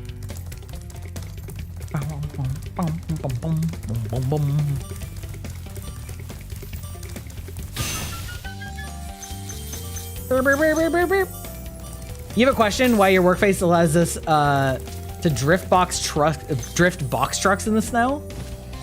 Let's say someone flips it, it's worse than your boss finding out you play D&D on job instead of working. Yeah, that's true. Listen, sometimes blue collar work has some inexplicable things that are permissible. When I worked one summer at a moving company, I remember we had these like staple hammers that basically is shaped exactly like a stapler, or like a hammer rather, but is to do like staples on industrial strength boxes. And so you like hammer the side of the box and it staples it. And like motherfuckers threw them at each other across the warehouse. And I'm like, You'll soon have the opportunity you can't be doing to battle this. the one who matters most. Nasty Nork. Nasty Nork. He's nasty. Aha! Ooh, maybe I can smack that guy. Okay, or there's just a fairy right there. Got it. Warehouse shenanigans, you know?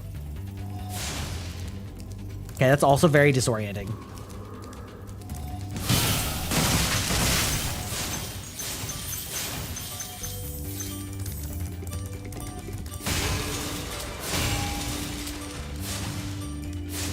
At all of them? Okay.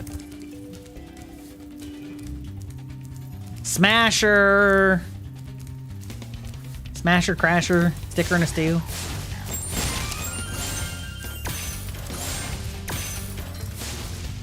Okay. Some of the music in this game reminds me of Monster Prom. You know what I mean?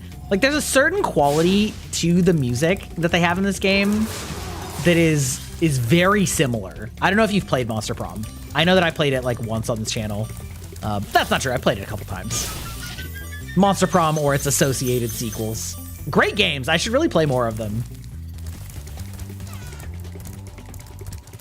Also, have you guys heard of Date Anything? Because I picked it up real cheap on the winter sale. And like, that could be funny, but I don't know exactly like how quickly it's funny. Do you know what I mean? There is a certain thing with sort of dating sims or whatever where they might take a while to get funny, and I don't know where it lies. You know what I mean? Having never played it.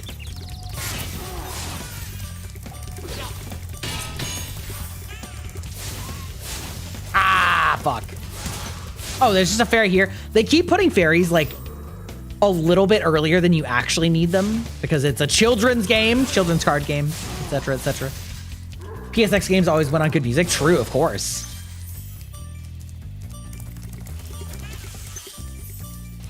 Stephanie Sterling worked on that? Oh, I did not know that. I've heard that it's good. Like, that it's very funny and all. Guidebook. Ooh, I'm missing one here, though. Wait a minute. Okay, okay. I see what you're putting down, sort of. Okay. We can't let that stand. We can't just, like, have a missing dragon. Come on. Okay, so you're not down there. You're not in here. Wait, do they show an order? Hard to tell.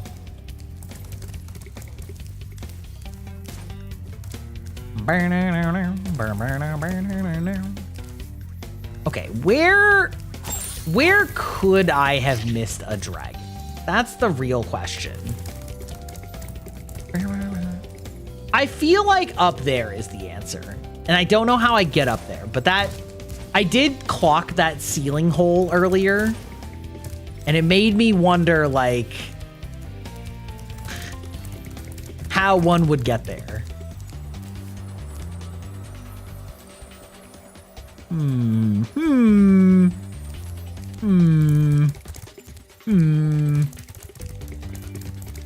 I need a emote. Boom. Is there anything with, like, using the long run? Because this definitely felt underutilized.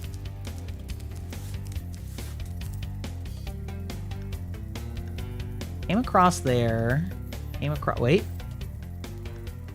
Okay, I think that's just a gem.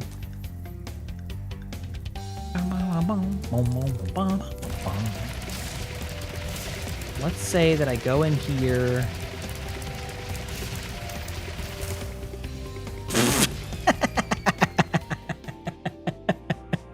Okay. Was that a full-on game over? Wait. No. Okay. Where would be, like, a place that I could jump with that?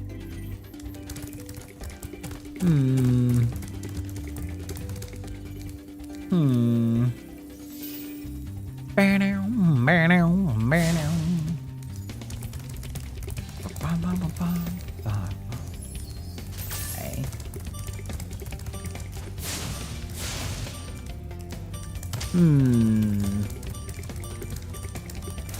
I mean, I would say this implies it's afterwards, but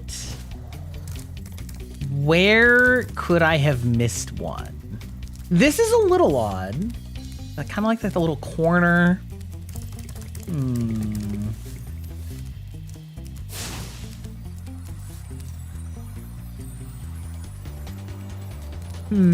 Oh, right. I keep forgetting that there's like a point me towards treasure. Yeah, okay. So that kind of jives with what I was saying, that there's like maybe something above us. Okay. Okay.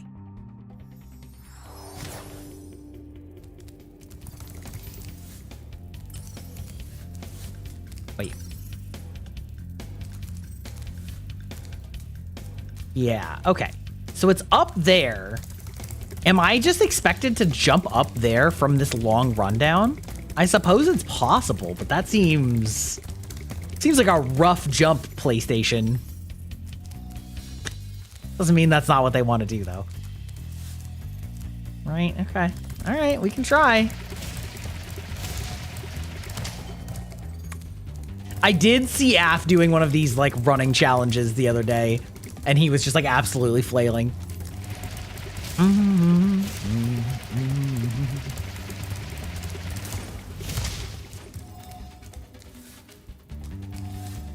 How, like, what am I supposed to do with that?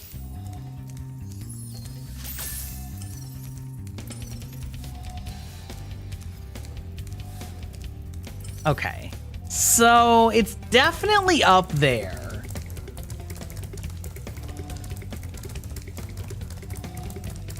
But maybe the answer is that it's up there before this?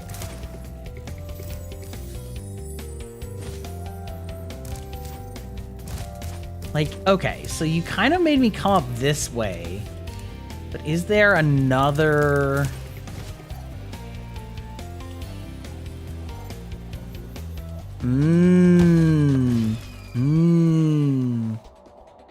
Okay, we'll be right back. I'm gonna refill my drink because it's ads anyway.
Okay, we're back.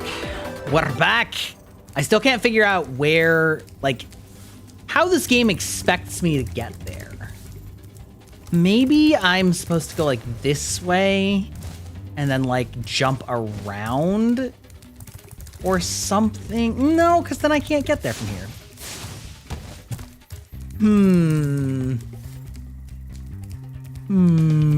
I don't think I can get there from here either.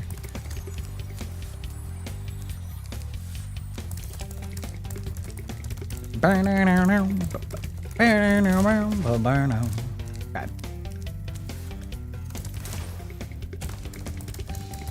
We'll check and make sure that there's not something obvious I'm missing out here. Oh, wait. No, that's just right there. I literally just looked at that. Okay. God. I was just thinking like I could run out here, right? With the like... Oh, I suppose we could try that. Try like running out here and then around the corner. Good Lord. This game like definitely demands some precision if that's what it wants me to do. I'm still not entirely convinced that that's what it wants me to do, but it could. Bonk. Okay. Let's check it out. Check it out. Okay. So then we'll go like this. Nope. Okay. Okay. I jumped too early. I just didn't want to run into the pool. Nope. This way. Nope. Okay.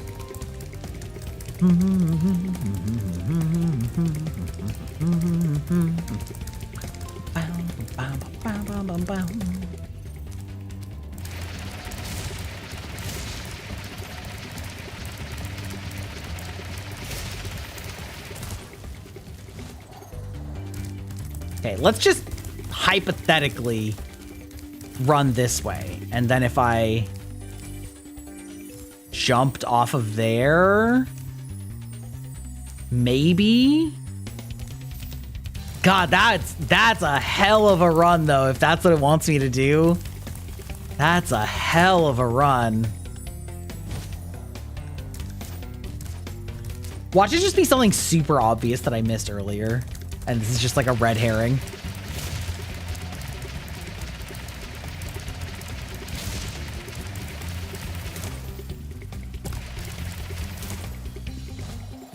No, okay.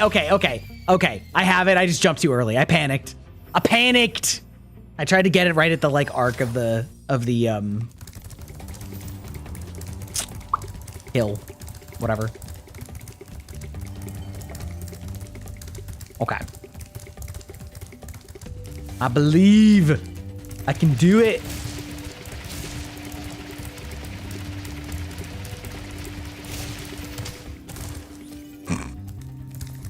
Fine. At least it doesn't cost me anything. It just cost me a few seconds.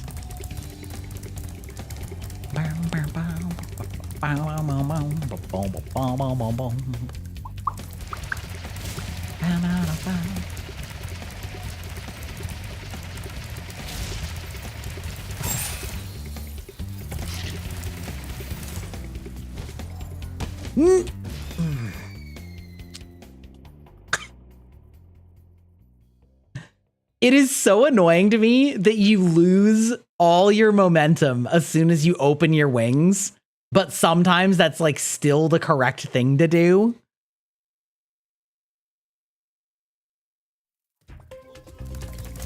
Oh, right. It started me over here. I wonder, I think it still remembers everything though.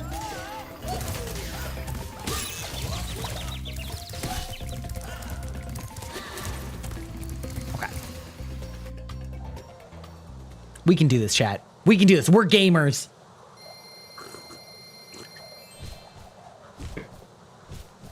We're still gamers. Our power, unstoppable. Wop, wop, wop.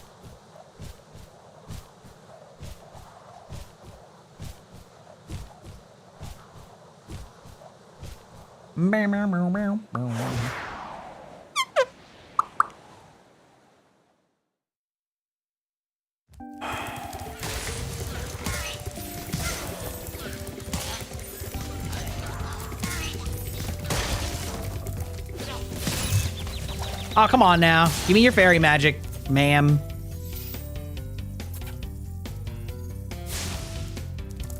I'm invincible!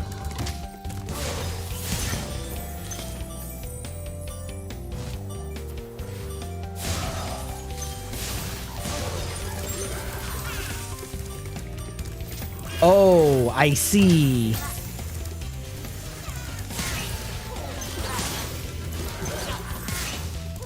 I see. Okay. I'll make sure that I clean this out because that would be embarrassing.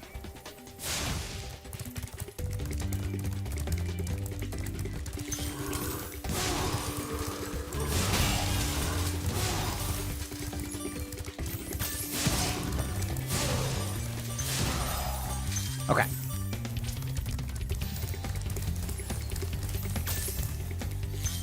So if I come here, you don't do that to me. Okay. Let's see if we can get this all in one go then.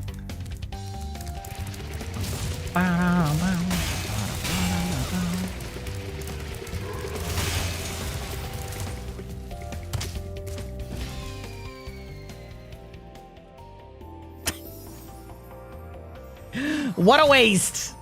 I don't know why I keep panic jumping. Well, actually, that's not true. I do know why I keep panic jumping. The reason I keep panic jumping is because of the water there, which I guess probably isn't an instant kill. It's just like gonna hurt me, but I keep treating it like an insta kill because some of the water is an insta kill.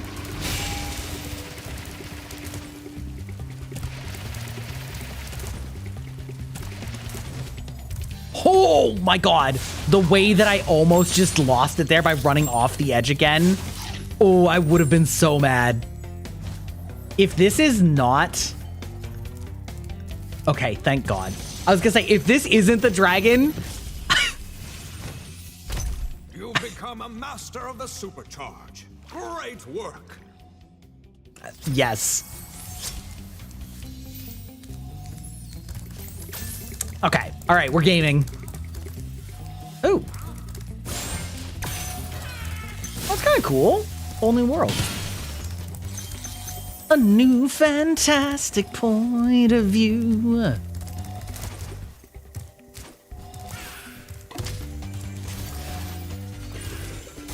Oh, I don't think I actually realized that it was the wizards directly enchanting them. That's funny.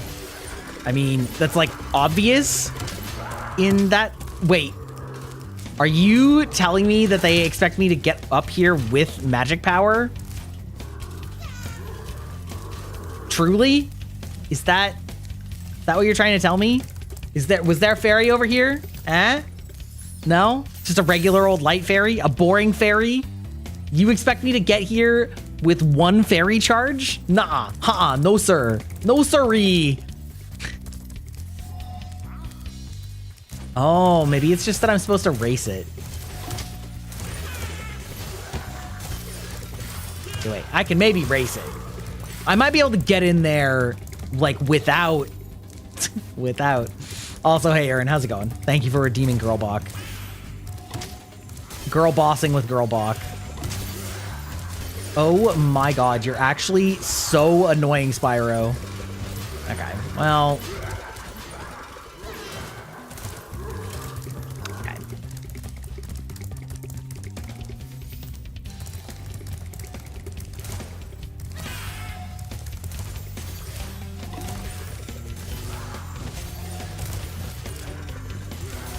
Okay, come on. No, you little bitch! No!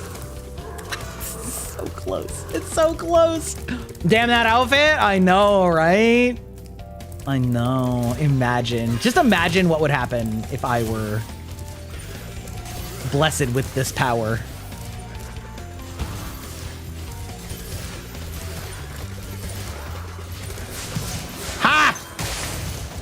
Then this is a dark fairy? Yeah. There we go. The power of the kissy kissy.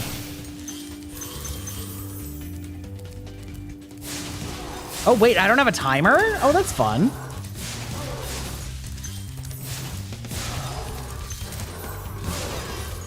I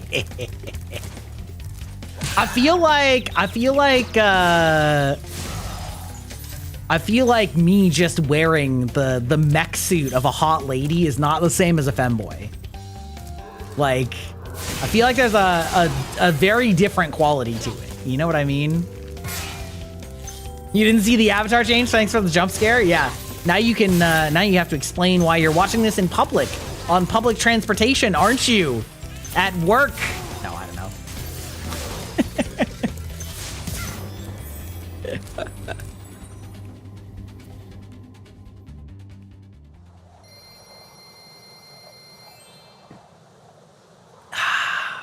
Incredible.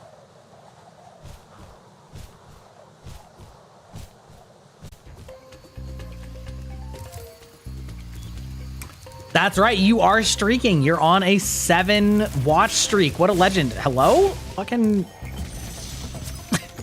Alright. The fools you see in this world are invincible, but that does not mean they shouldn't be attacked. Sounds all right to me.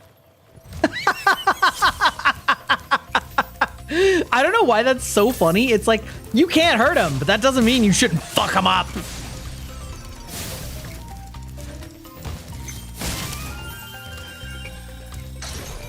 Wait, do I do both? Is there value to being up high? No, there does not appear to be value in being up high. Okay. Incredible. Thank you for taking your daily bite. I hope you enjoy it for what it's worth.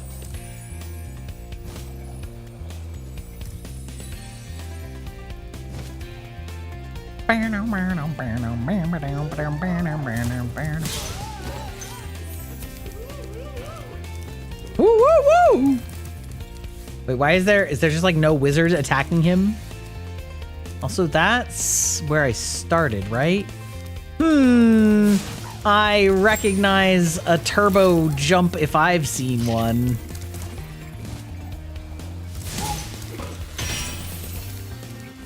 That's a turbo jump if I've ever seen one.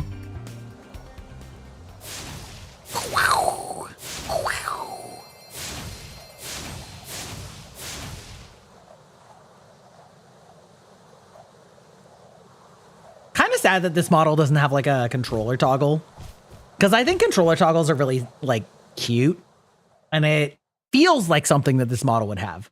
Well, I should have one, and I just never found it. Bow.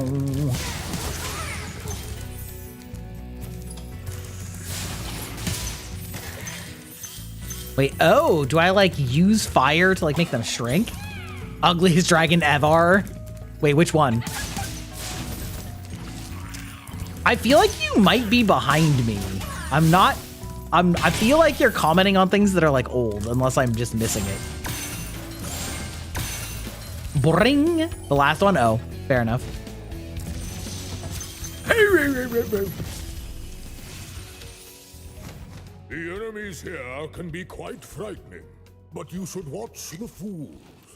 I'd rather flame the fools. Now you're thinking.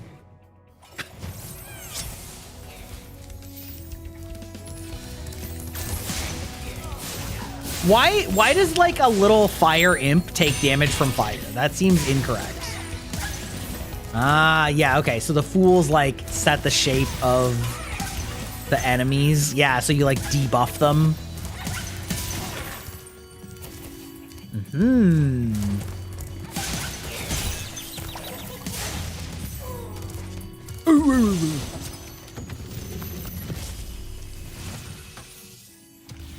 Thank you for releasing me. You're welcome. Thank you for your wisdom. Oh, wait.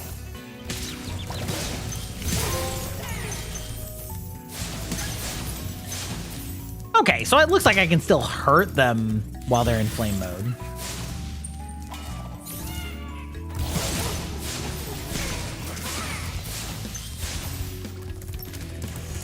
Donk. Ah! Wait, where did I land? Wait, what? Did I just accidentally find a secret or something? Wait.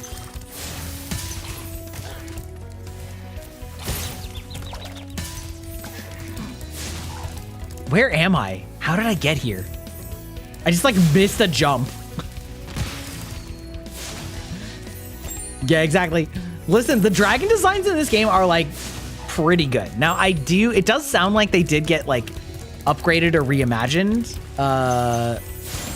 with this game or like with the remake. So I can't really comment on how they used to look. I do not remember for the life of me. Did I just like miss jump and then it put me down here? That's entirely possible. I actually have no idea how I got down there. Let's see. Oh, I did. Oh, that's like actually incredibly lucky.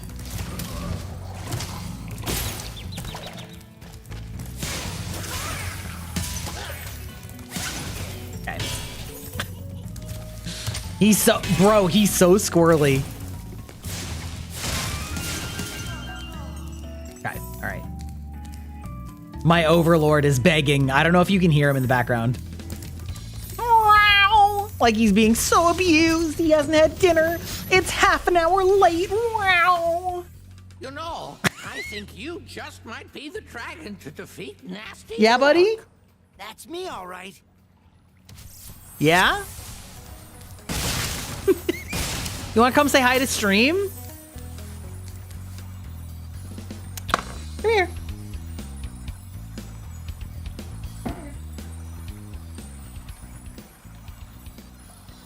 You want to say hi to stream, buddy? Are you hungry? You hungry, buddy? Are you happy now that I'm holding you so you're not going to complain anymore? Are you making me look like an idiot sitting here talking to myself? Yeah? Is that what's happening?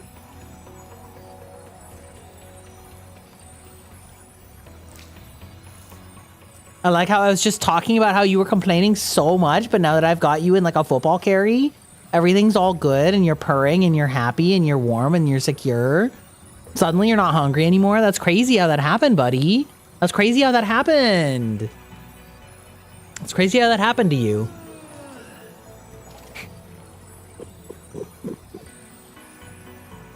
Yeah? Yeah, buddy? Yeah.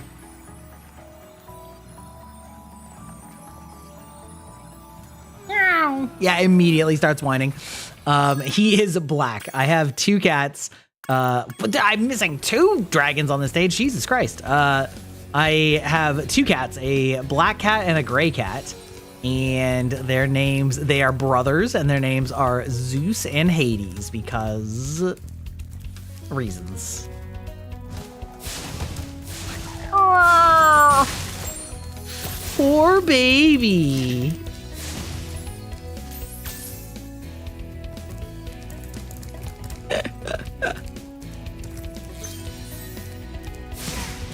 It genuinely makes me so sad that that black cats are not adopted very often because people are superstitious.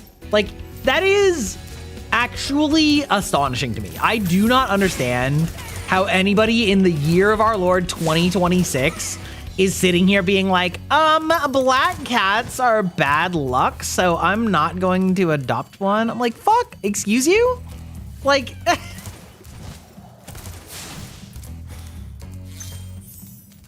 white and black cat, both males. Yeah. Yes. It's funny. These are my first boy cats. When I was growing up, my family always had female cats, and I don't know if there was any like reason in particular. But you know, they were. Spyro, you deserve that. You deserve that. Son, your black cat was in the shelter for 2 years. That's so sad. Like, I mean, thankfully it's not, you know, the type of shelter that, you know, gets rid of them. But like, god damn, it's so stupid. Like, you would think at least with You would think that there would at least be an equal and opposite force of like goth cat ladies, you know, that would only want black cats, right? You would think that there would be an offsetting equal and opposite force.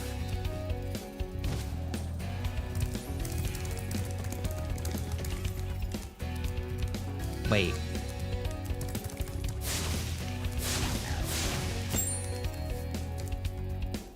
Oh, that's new.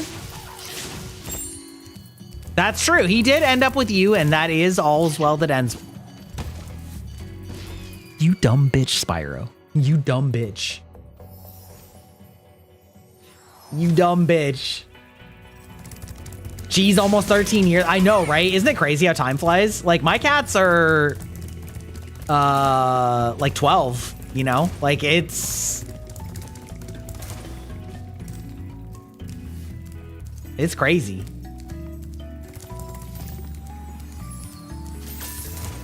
Okay, where... One of these jumps, it's probably like this one, where I just like accidentally fell into it. Yes. Okay.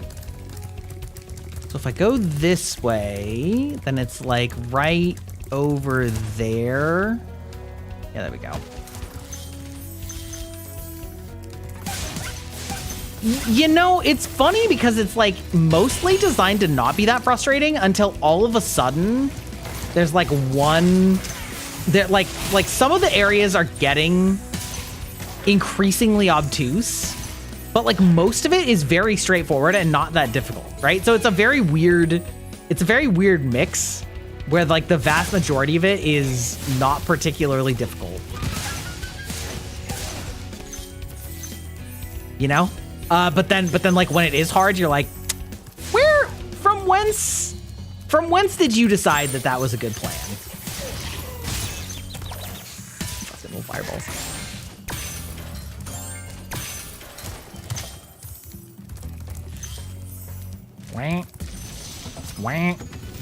Like, so some of these level designs, it's really hard to tell exactly where you're missing. Thanks, Spyro. I'd love to help you catch Nasty, but I'd really hate to be trapped in Crystal again. Don't worry. The only one that's gonna be trapped is him.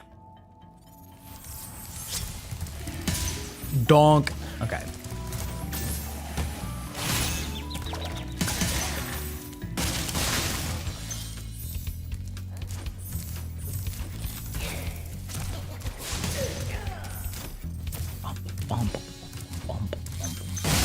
Okay.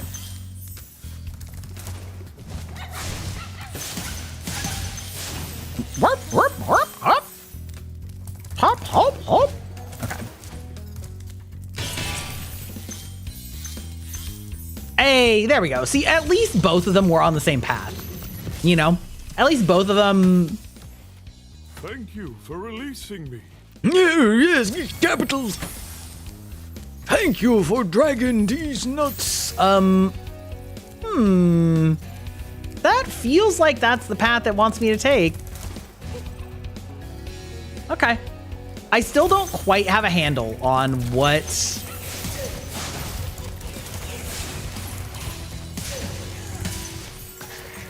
On, like, what the...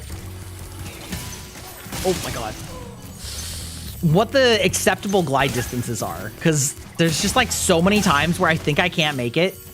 And I can just fine. And then there's so many times where I think that there's no way I will... That I will make it. And then I'm, like, 1 inch short. The like, time... Which jumps are effectively pixel perfect and which jumps are...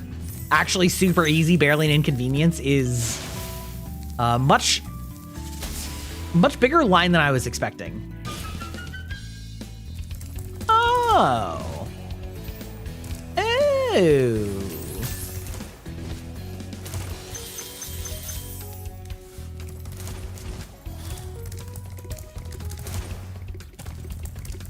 Ba-dum-bum-bum-bum-bum-bum.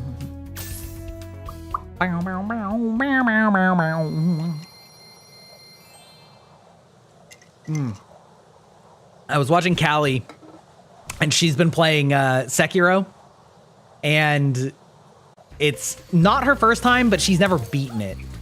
And so it was definitely like, there was definitely some level of, you know, the schadenfreude of watching somebody experience Sekiro for the first time and like find all of its joyous little fun things. And one of the things that she commented on was like noticing just how,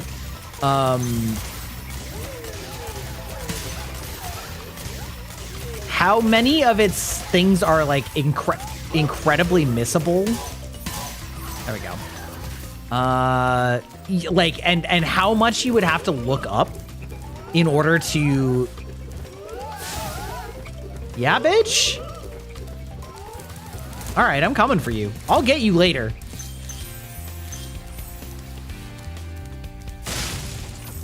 Which is like so true. There's so many like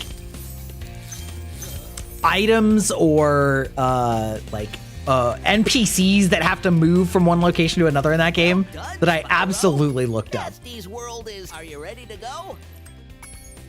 Oh, whoops. Well, so be it. I guess it's gonna let me go anyway, but we're gonna ask where you can find the goth cat ladies you speak of, and then your PC crash. I mean, you know, listen, your local game shop, although those often scare away women. You know what? I don't know where goth baddies exist in the wild. I think a lot of them are at home, living their best lives.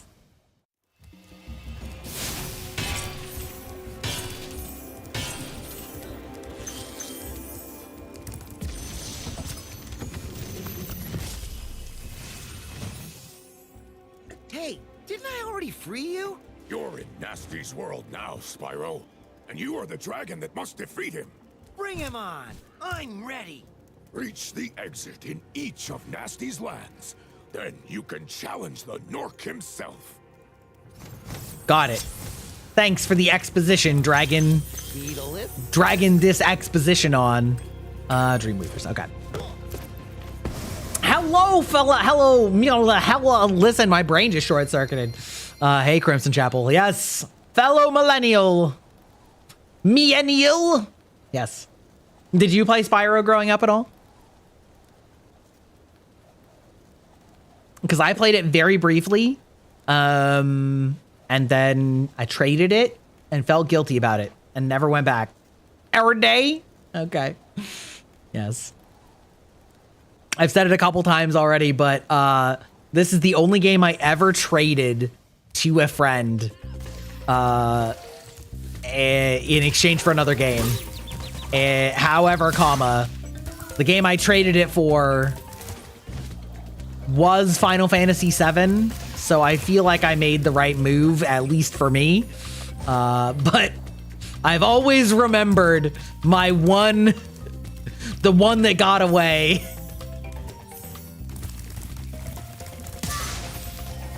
Oh, hi. Just sitting like right there. Welcome to the Dreamweavers, young one. While chasing Nasty's minions in this world, you must expect the unexpected and prepare for what is not there.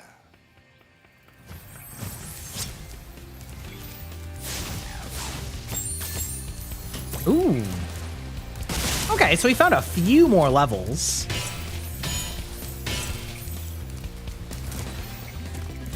It's really hard to tell if this is actually the first game or not, because on the one hand, it sort of just starts and just assumes that you know who the bad guy is. It feels like this is an established bad guy, but at the same time, there's so many of these games that actually were just like that in the olden days, where they would just be like, yup, you know who I am, Baddie McBatterson.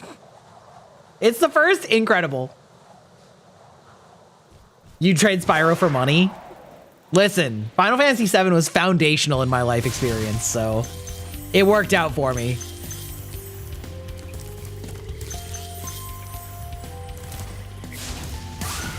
What are these horrifying, like, pufferfish vultures?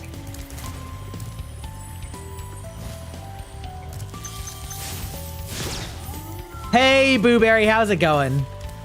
They might also assume that you read the manual. That's true. Back in the day, That is true. Like back then, they included a lot of important shit in the manual.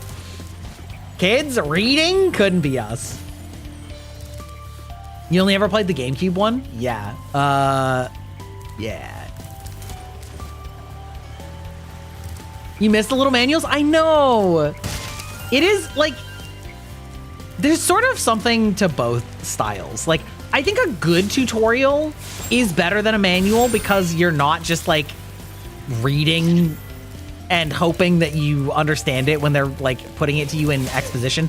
However, there are so many games that do such bad manuals and tutorials that like,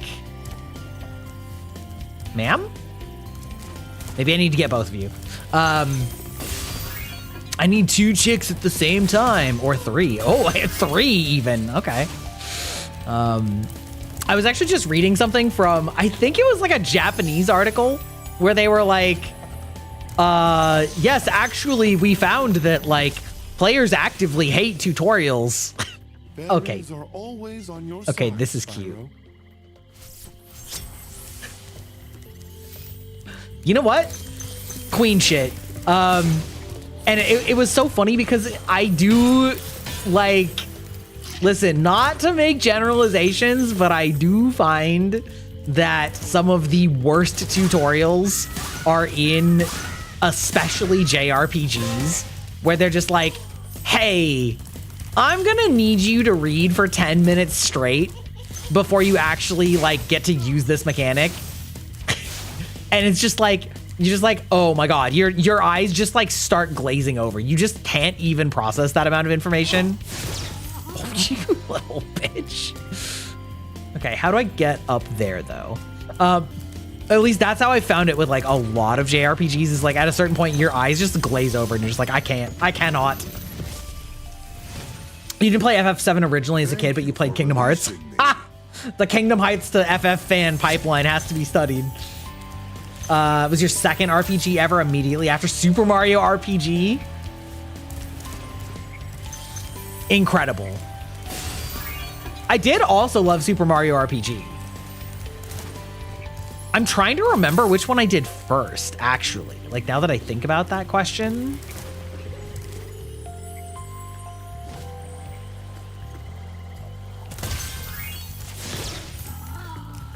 You hate the forced JRPG-esque tutorials that force you to use mechanics before explaining why you give a shit? Yes, especially when they're full of jargon. They're like, when you Ultimax your super force, you can take 6 Giganticores and use them to like... Also, while I'm here, I'm looking at you board game design. Because board game design is like that also, where they literally just are like shoving a bunch of game terms at you without explaining the relevance or like how it matters to a point that it actually means nothing for you when you're trying to learn the board game. Listen, I may have some baggage about the proliferation of overly complex and overly verbose board games these days. And I may be like low-key traumatized from that. But it like feels the very same as JRPGs and like, oh God, not all of them, mind you, but a lot of them. A lot of them have that problem. And like, man, it, I don't fun. Imagine. Yeah, the amount of JRPGs back then, like there were so many like insanely cracked JRPGs that came out right around that time. Okay, I may have fucked up. May have done a little fucky wucky.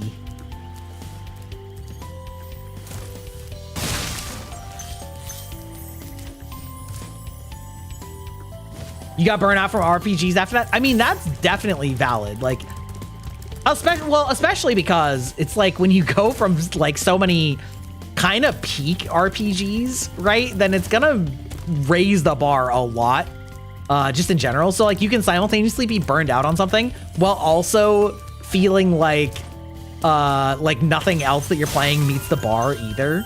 That's also a problem. I'm honestly like really sad about how Kingdom Hearts has turned out. because I really did enjoy Kingdom Hearts.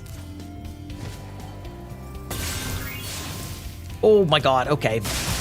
I really did enjoy Kingdom Hearts. It's just like I don't know, man. It just got so, the lore just got so dumb.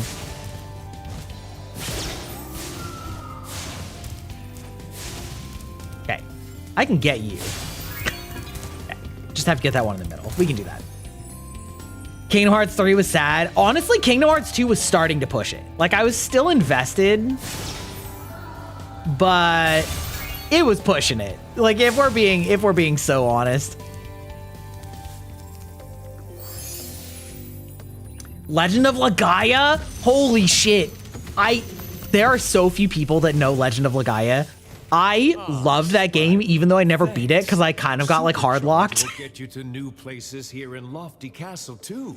See where it takes you. Why that one sound kind of like Matt Mercer though? That one sounds kind of like a Matt Mercer dragon. See where it takes you.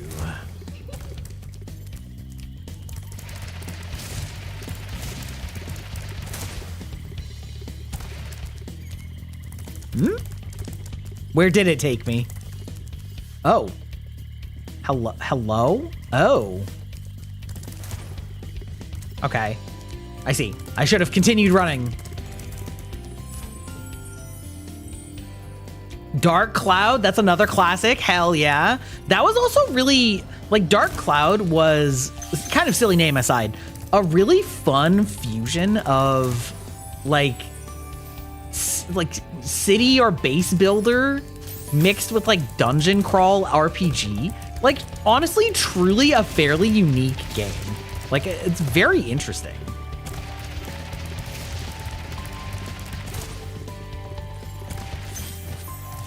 Whew. I hope. Okay. All right. Okay. We found it. That supercharge wasn't, I mean, okay. It's fine. It's just fine. Which way is forward? I think it was this way, right? Okay. Not Dark Cloud 2. I do not remember the difference between Dark Cloud 1 and 2. I think that I played Dark Cloud 1 and then always meant to get Dark Cloud 2, but never did. So I don't actually know what it did different.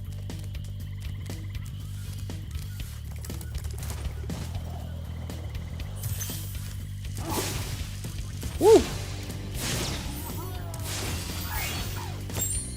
Oh.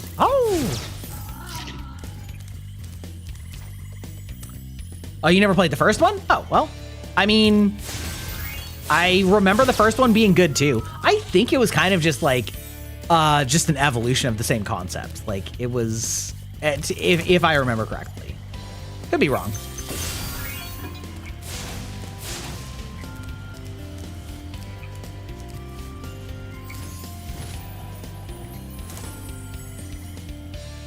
Did I get all the dragon? I feel like I'm missing a dragon. Ooh, wait, what's all that shit over there? Wait, hold on.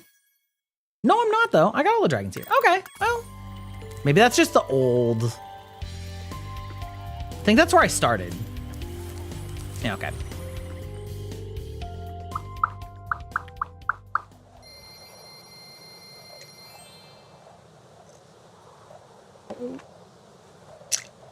Wow.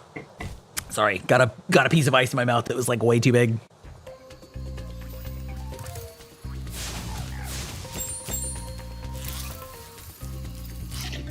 I feel like it's been a while since I've asked this. How many D&D players do I have in the audience, and what is your favorite class? And if you haven't played D&D, but you've played like Baldur's Gate, that's good enough.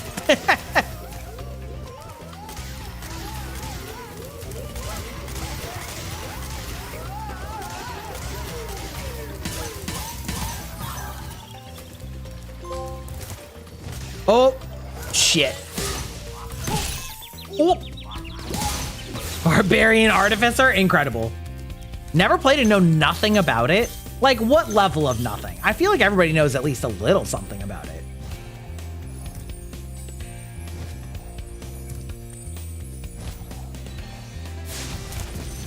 Wait. Oh, no, this is still in the open world. Hello, Spyro.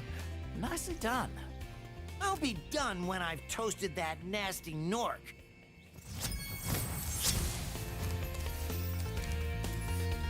I don't know that I can make that jump. See, that looks so close. That looks so close. You know, there's dice rolling and role playing. That's true. Those are two fundamental parts of the Dungeons and the Dragons. Yeah, I mean, fundamentally at its core, it is a collaborative storytelling game in which you... Ooh, wait, can I push this around? No? Oh. Aha, there we go. And the rules like help facilitate the simulation of the game, like how exactly, you know, a given choice will work, right? You're like, I want to try and do this thing. Okay, great. Well, that's going to be this difficulty. So you roll something based on your character's abilities, and, you know, that will determine whether or not it happens. There's, of course, a lot of rules for, like, how all of your, like, spells and abilities and classes and everything work out. But, like, at its core, right, your Dungeon Master presents you with a scenario, a question of sort of like, here's a problem, what do you want to do about it?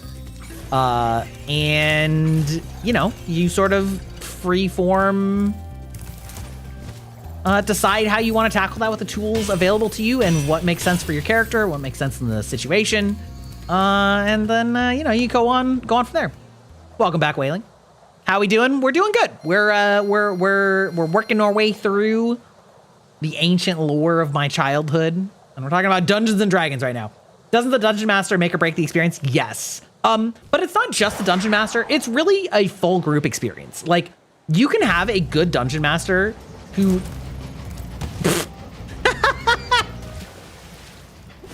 You can have a good Dungeon Master who is good at a type of games that your players aren't interested in. And vice versa. And that is like one of the things that is a difficult lesson to learn, because like a lot of people don't acknowledge that fact.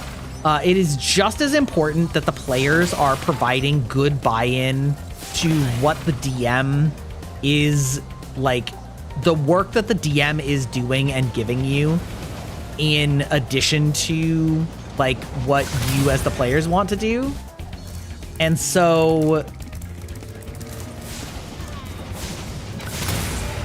like, but yes, so like, yes, good or bad DM can absolutely make or break the experience. All right, this run is so cooked. But I just like also kind of want to offer the like side point that also the players are extremely important in sort of upholding the contract, so to speak, because like there's definitely players that are like not actually interested in playing a game with other people. They just like want to have their little solo fantasy that you're all along the ride for. And like that's very disruptive or destructive as well, and very frustrating.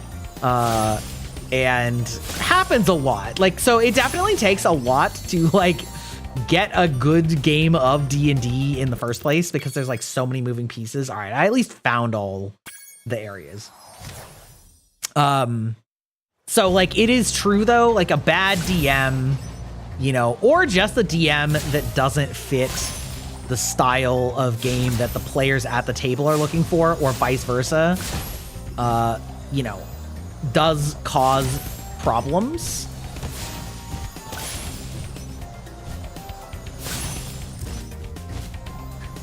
God, it's like so awkward. This camera is really fighting me. Oh my god. Oh, I got them all. Okay.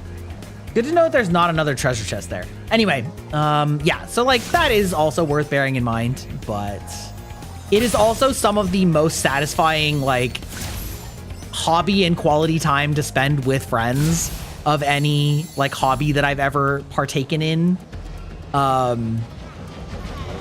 Because of its like interactive nature and how like, I don't know, like how influential your choices are and how, yeah, I don't know, like I do love me some D&D, but I also recognize that it's very difficult to like get a good experience out of it. You know, it's not all sunshine and roses. Hey, is it, were like 3 of them one? I actually can't believe I got that. That one was like such chaos and I kind of fucked around. It's so wild that some of these ones in the late game are actually just like easier because they're more forgiving, even though they have a lot more shit you're doing.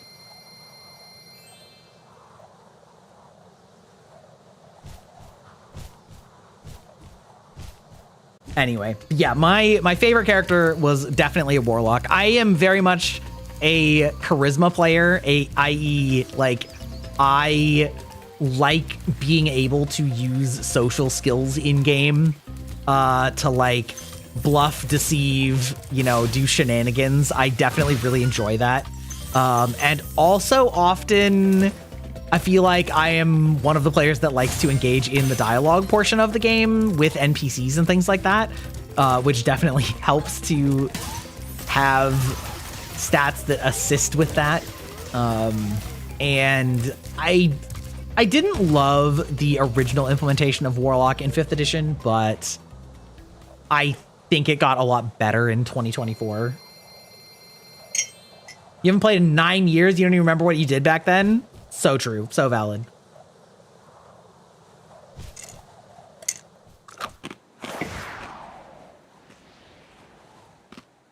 I'm constantly astonished with how well Baldur's Gate implemented 5th edition. Like,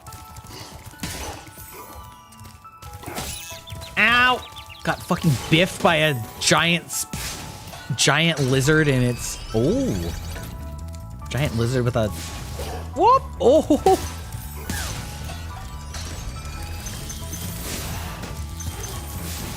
Whoop, whoop, whoop. You little bitch. Oh, fuck off. Fuck off! Okay, alright.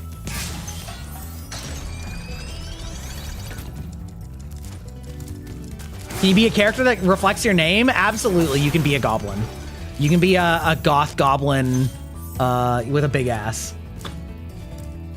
1000%.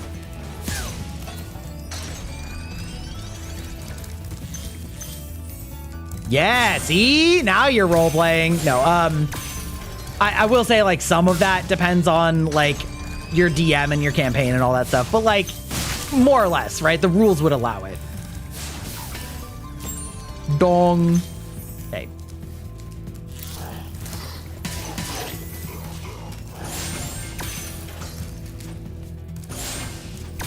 I wonder if there's, like, a way to make them, like, put their hand down, or if you're sort of just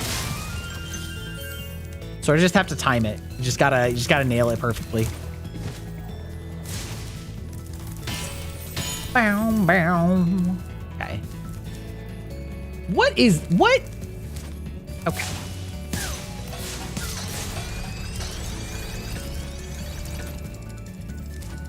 Okay. Oh, okay. Okay, got a key. Ooh.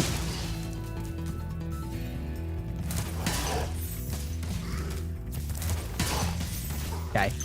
It is kind of funny that, like, the way that you fight a lot of these enemies isn't really by being tactical. It's just kind of by, like, racing them. Whoop. Okay, I thought that was actually gonna break something, but apparently not. Okay. How? It's just... Wait, have I gone in a circle now? Have I finally... Wait. Huh. Okay. Oh. Oh. Ooh, I see. Aha. Ah, so.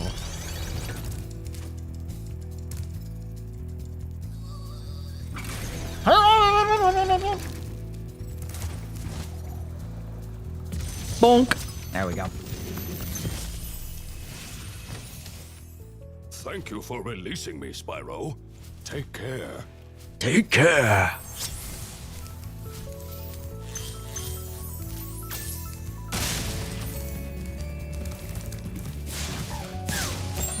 How? What? What now? For what purpose?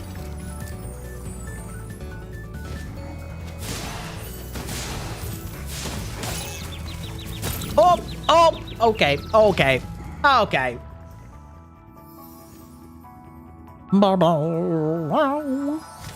Okay.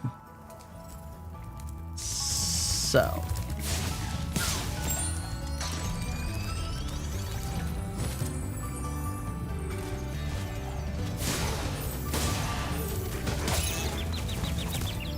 Okay. It's okay.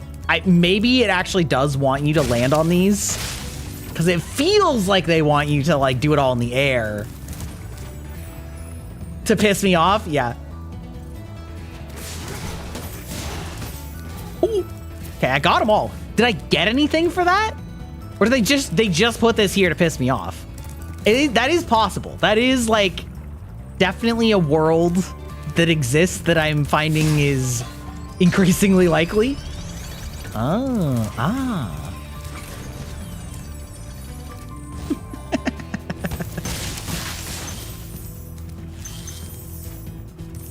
Okay.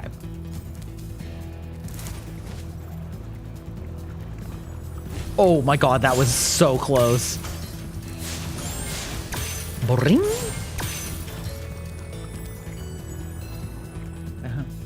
Late 90s game design. Wait. This whole area was just optional? Of course it was. Of course it was. Wait. Yeah, no, okay, okay. Understood. I mean, it's all optional, really, but... Okay. So... Go back this way. So many people died in the last 2 days? What? What? Oh yeah, did you guys hear about that? Actually, I actually know one of those. About that like fucking like party in that club where the building caught on fire and like a bunch of dipshits were just sitting there in the flaming building like just filming it and not moving or panicking and just like raving out. They're like, yeah, dude, sick. And then like 40 people died. Like, what? Hello? Like literally cooked. We're like, we are so literally cooked. It's actually insane. People, friends, acquaintances. I don't remember what, like, where it was. I just like Any that advice club. before this battle? Advice? A wise dragon once told me aim high in life. Yeah, crazy. Watch out for flying Absolutely foxes. insane. Huh? Huh?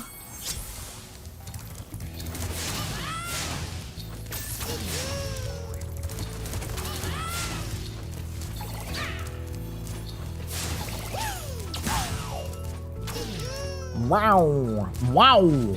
Wow. Bow. Okay. we are about to have ads, so I am going to be right back because your boy has to hydrate and unhydrate at the same time. We will be right back.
I have a seat thief now in my arms again. Hey, bud. Oh, come on. You want to talk for the audience? No? You want to just sit here? You just sitting here in my arms? Yeah?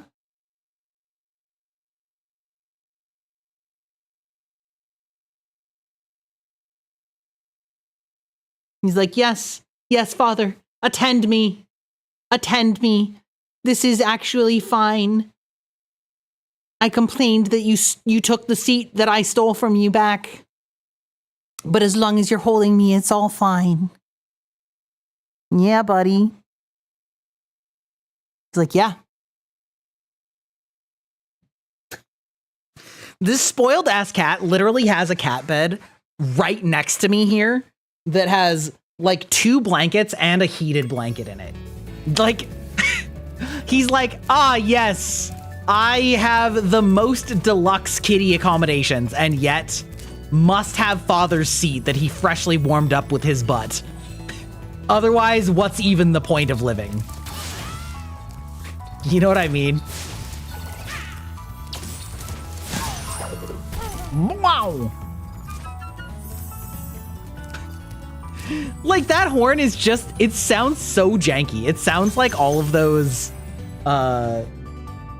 you know, like the like janky Titanic song or like the janky, you know, the like bad flute playing Naruto song. Like,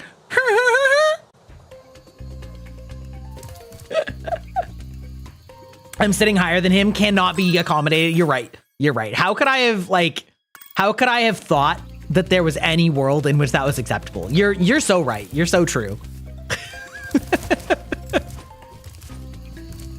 Yeah, absolutely.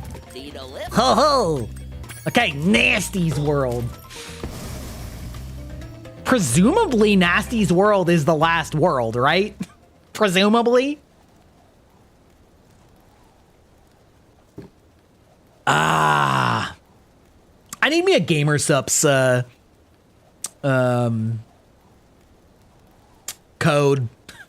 I drink so much of it. I deserve it. Give it to me. Grandfather me in. Okay, wait, actually though, I did not realize that those were like giant mechanical dragons, and that's actually kind of sick. Those actually look pretty sick. Wah, wah, wah, wah.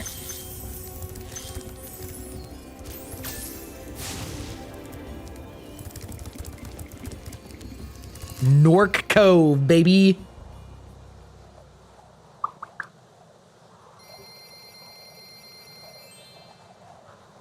What's the point of collecting the gems? Really, the only point, seemingly, is that it gives you 100%.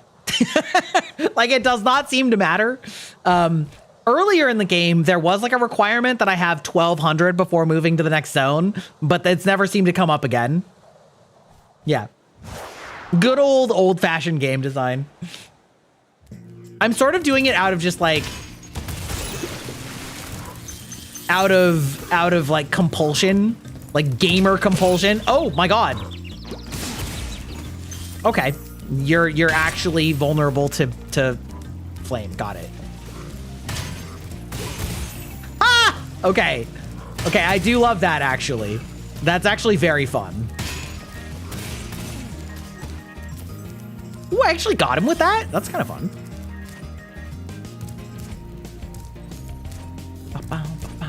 Like, there is some level of if it is there and if it shines, I should get it. However, comma. Are you... What do you... Okay, that's what I thought. I was wondering if I was supposed to punt it, but because I hit something else first, it, like, you know, didn't work.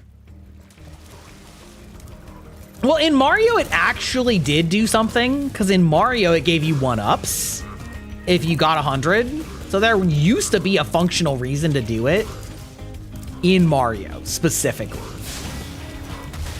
Ah, so I can do fire and it'll be a timed explosion. I see. Aha. Boom. Honestly, these guys have like very expressive animations though. I am impressed with like how nicely they...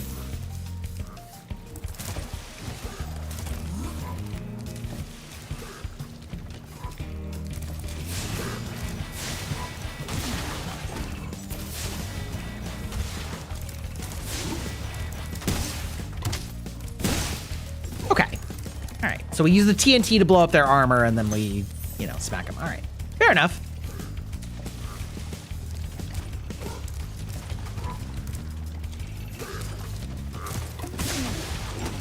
Ooh. Dunk.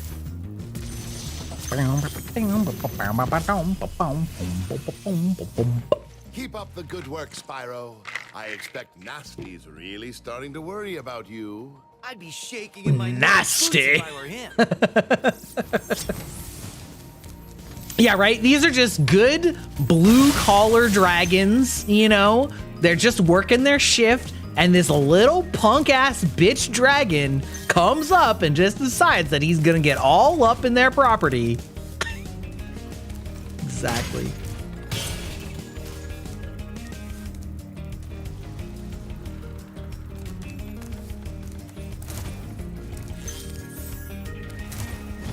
Sabotaging the hard-working everyday man.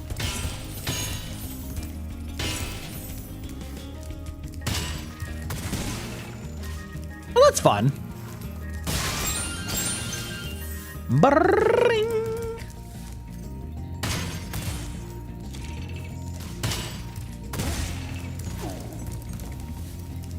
Pointless? Maybe. Fun, though?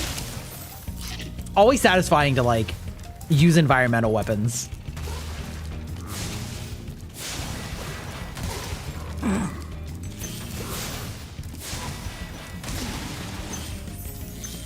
Honestly, I feel kind of guilty. A lot of these guys didn't really do anything, you know? It's not their fault. They didn't do this. They didn't ask for this.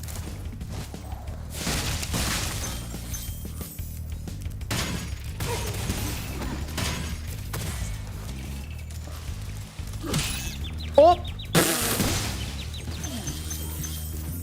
Absolutely slapped the crap out of me. Oh! God damn it. I pressed the wrong button again. Every part of my soul wants square to be the fire button. Every single part of it.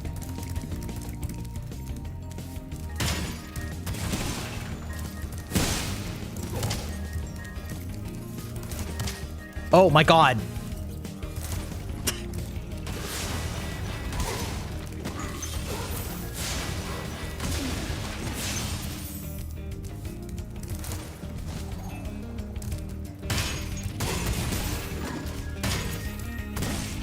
Boom. Okay.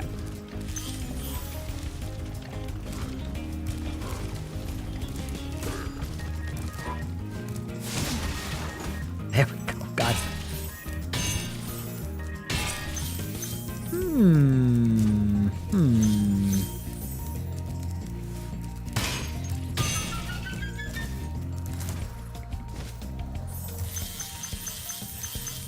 I don't know. I can't get over how silly that sound is.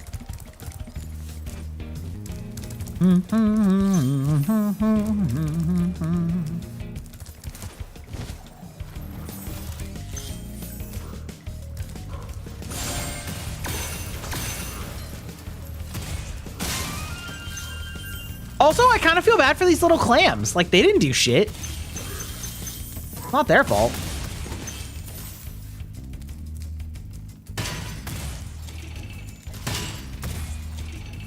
Really? Huh. Okay.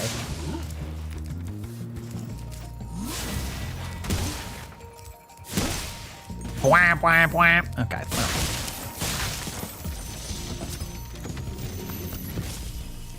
Thomas. Wow, I never thought I'd be rescued, especially by such a little dragon. What I mean is, I always believed in you, Spyro. You gotta believe.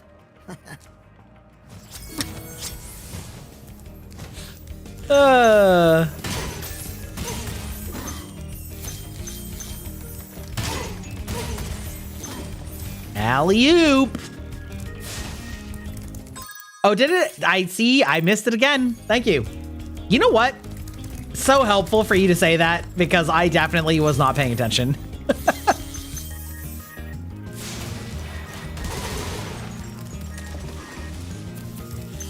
Boom, boom, boom.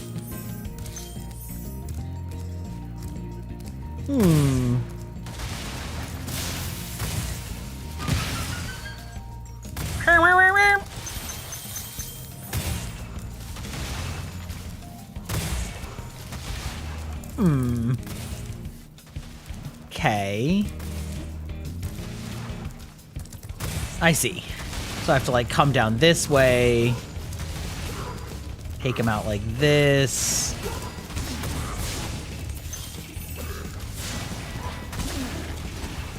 Boom. Oh. Okay. Boom. Bow, bow, bow, bow. Watching the pro tag getting called short and not taking it personally. Wait. Yeah, you're talking about Spyro?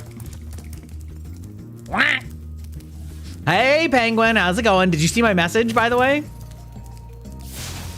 Whoops.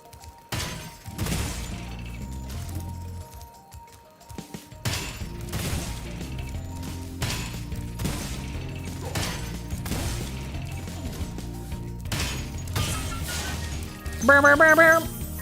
Whack, whack, whack.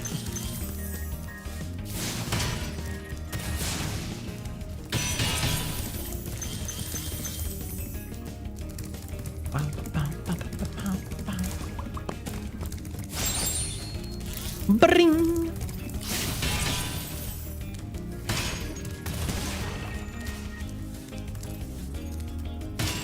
Bonk.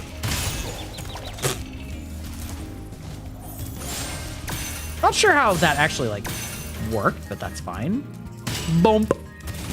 This is a very like satisfying donk sound.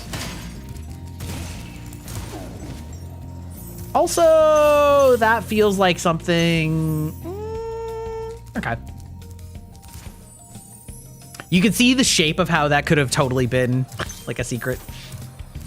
Brink. Chat, I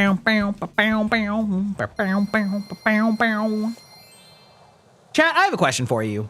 What is your preference on, for example, like starting a game and then mostly just playing it to completion on consecutive days, or starting a game and then dedicating like 1 day a week to that game until it's finished, which takes a lot longer, but also spreads it out a little bit more so that like if you miss one, you don't get as far behind or like whatever. Like what's your preference on that? Because I feel like those are very different vibes, and I know which one I've gravitated towards the entire time that I've been streaming. But you know,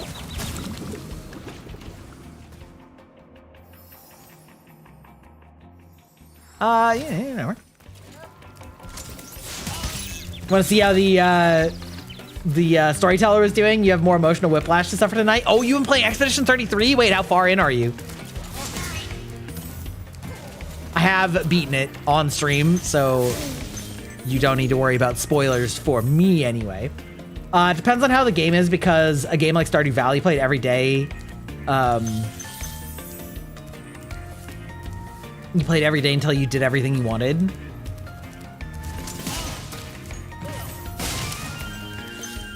Specifically, I do mean like as a stream watcher, like how the streamer plays the game. Hello, Oni. Some games are more inherently bingeable. Yeah, that's valid too.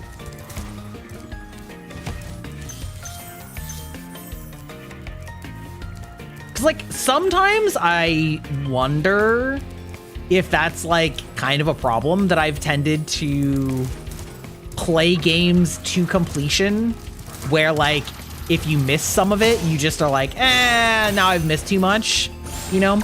Or if you don't like that game, then that means that like you're not really going to be enjoying streams for a really long period of time until I finish it, right?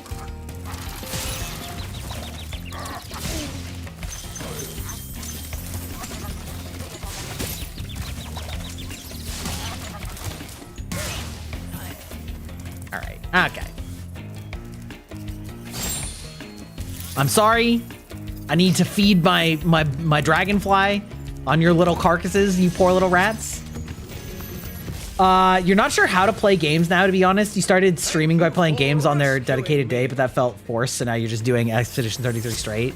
Yeah, I mean, to me, I personally like streaming, like, until it finishes, but I can see how that could potentially have, like, downsides, you know what I mean? Oh, mulled cider is so good. I hadn't even had it until a couple of years ago, when my friend made some, and I was like, damn.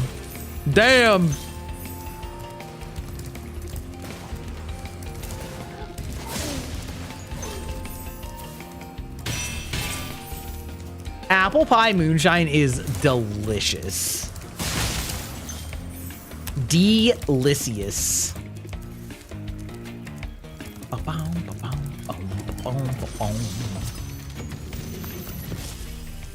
I mean, it is highly sugary. Be on the lookout for no commandos, Spyro.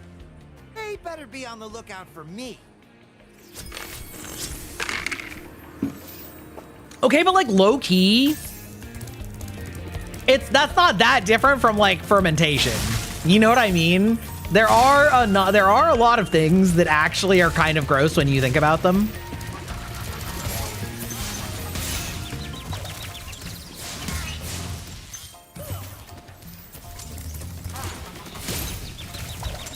Can you fucking stop, sir? Can you not do that? What are you... Okay. Why do I have that? And is it just to break open that chest?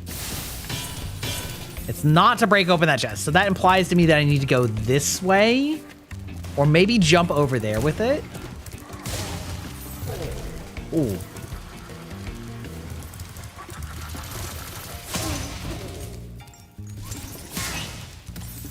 How are you? Okay.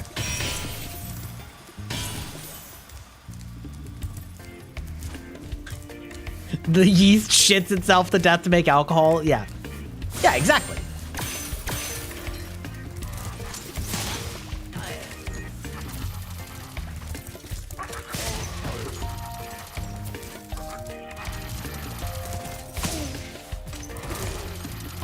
Ooh. No, you little bitch. I absolutely pressed the fire. I pressed it. I'm telling you I pressed it.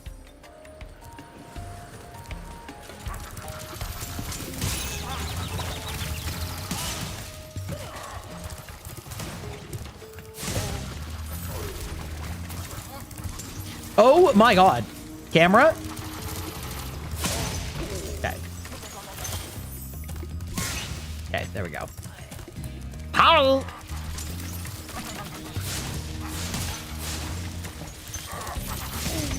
Oh my God, that was so close.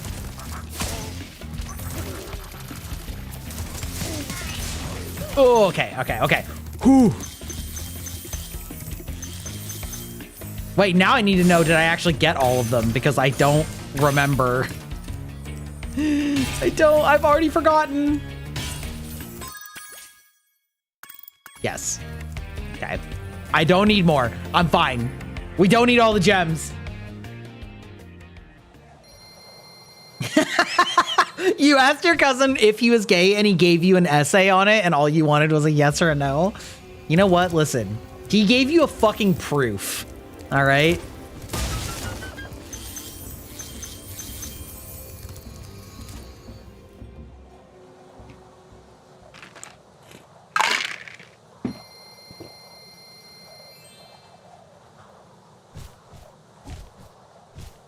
Maybe your cousin's autistic too. Yes, I'm gay. I'm so gay. Let me write you an entire essay on the foundation of my gay.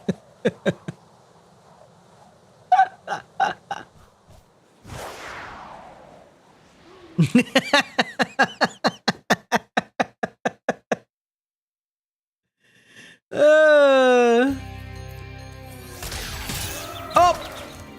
Me reading chat, getting absolutely ass blasted by this dragon.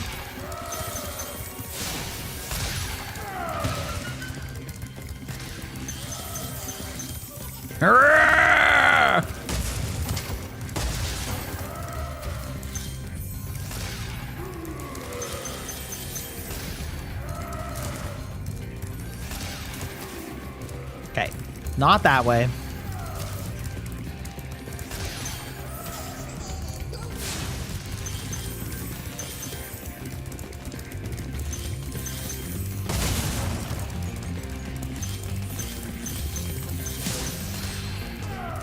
Right, well, I got that.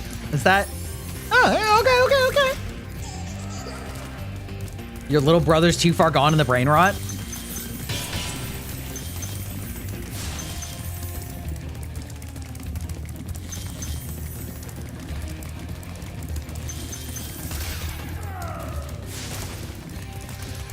I'll fucking get you.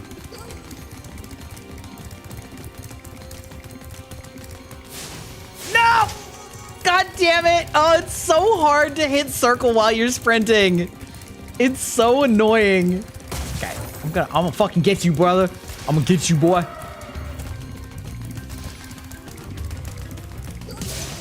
Okay, there we go. All right. Ah! Oh. Is it here? Yeah. What does that even mean? Is that like, oh my God. I saw somebody that was like, basically like talking about exactly why the AI slop apocalypse on YouTube is like so dangerous is because it's like, yes, a lot of people that like grew up with the internet are like, yeah, this is obvious AI slop. It's bad. It's dog shit. But the problem is that there's like going to be an entire generation of children where this is just how things are. And that's when like the brain rot is truly going to set in. And like, we don't want that. Like, that's not a good thing. We do not want this.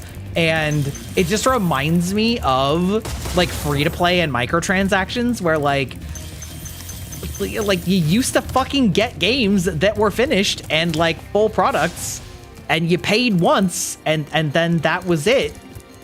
And that's not how it is anymore. And there was like a while there where everybody hated it.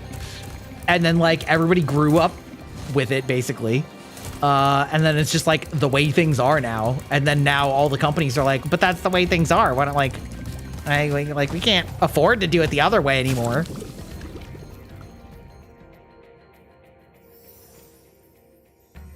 Back in my day. Wait. Are you kidding me? I have to get the keys again? Bro, that's actually so cooked.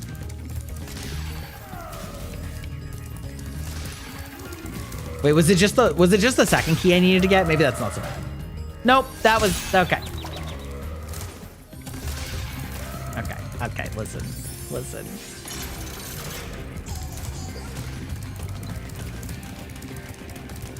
Having to like claw grip my controller.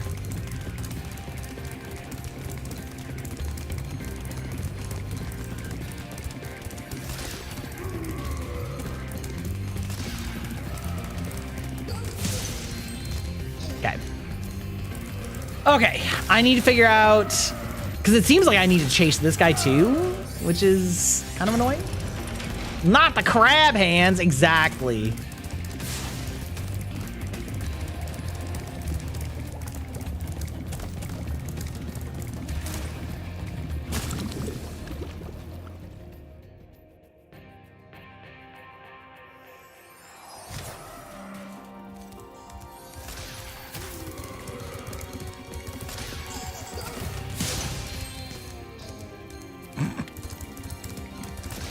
Game, you're killing me. You're actually killing me. These chase sequences are dog shit.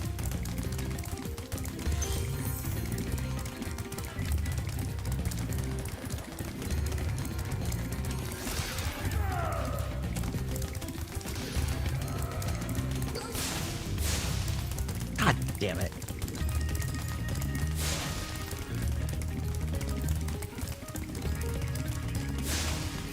No. Okay.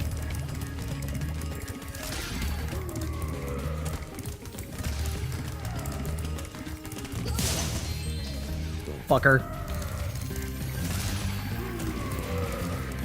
I know, right? Literally taunting you. What an infuriating, like... This is tilting me faster than a Souls game. All right. What is...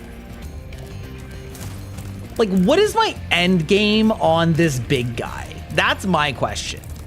Because I don't see how I'm gonna damage him. And it seems like he just ran in a loop, right? Or did I just... Was I just incorrect about that? Maybe it just looked like a loop, but it's actually just a really long runway. I actually think that's maybe what it is. No, it is a loop. It is a loop. Okay. But like, I don't think I can catch this guy, right? Unless there's like a way to set traps or something.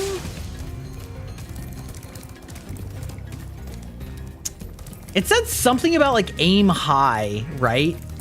And I was like, huh? What? No, that was like several bosses ago. Do I think I can loop him? I mean, so like you mean like come back at him from another, or like lap him?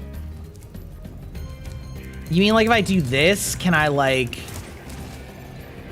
maybe that's the answer.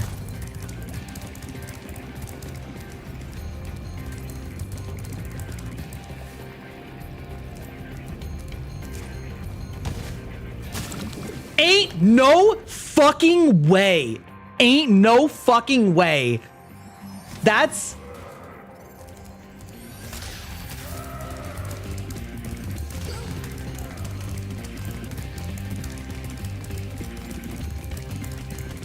Chat, I'm gonna McFucking lose it.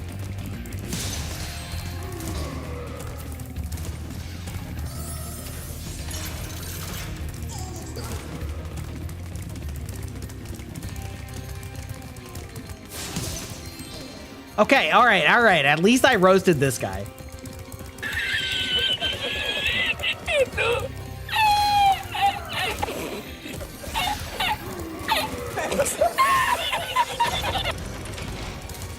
Okay, but we still don't know how to kill this fucker. But I can hopefully do what I just tried there.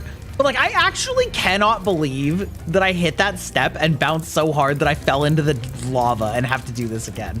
Like, this is so bad. Old games, why are you like this? So it's gonna be one of two things. Either I need to lap him like this, or not lap him, but like sort of break the course logic, or I need to just like do this 3 times or some shit like that, you know, because games love the rule of 3s.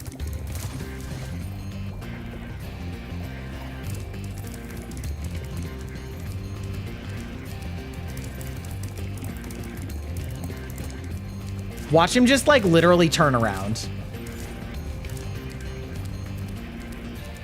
Just like jump back to the end. I just have to run again. That is 100% what he did. He literally just jumped to the end. Okay. Okay. All right. Cool. Does anybody actually know what I'm supposed to do? Because I don't feel like the answer is to catch him the normal way. Like, that does not feel feasible. There's no, like, super jump platform. It would have been kind of funny if he just bulldozed me. Yeah. If it was like, no, that's not right. He just ran over you, idiot.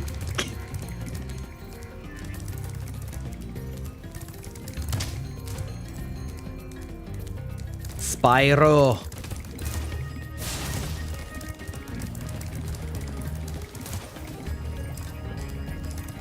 He's just like so much faster than me.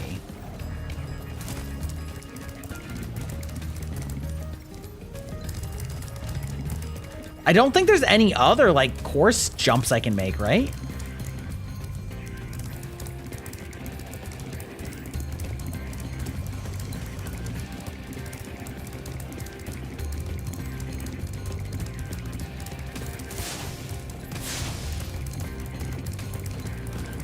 Was that it? Was that my chance?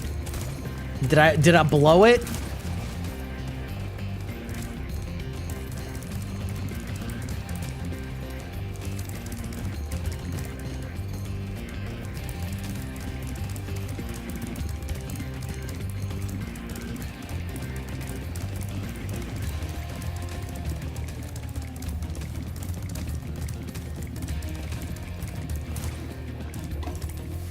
Hello? Okay, I literally crashed into him, which would normally be the way that you beat him.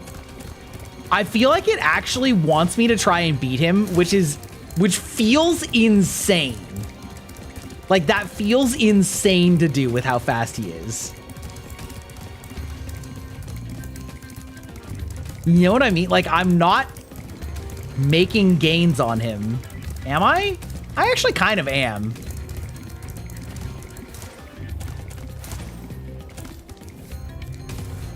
Nope. Oh my god. I actually kind of caught it. Like, okay. The way I almost fell off there because it didn't engage the glide. Ooh. Oh my god.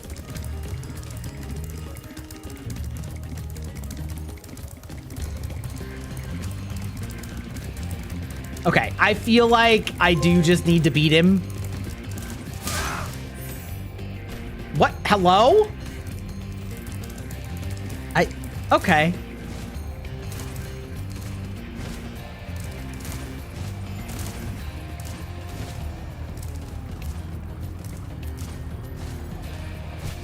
Oh my god. Oh my god. Okay.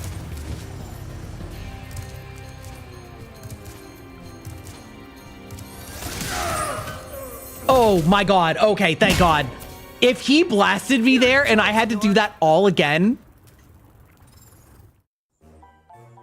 Wait, was that the end? Was that the last boss? Was that the last boss? Oh my god. Yeah, you just had to like get there close enough. Almost forgot about you guys. What about Ganasty Ganork? Nasty Nork is toast. Is toast. Order again in the Dragon Kingdom? Well, mostly. I've still got some treasure to find. What will you do next? Hilarious.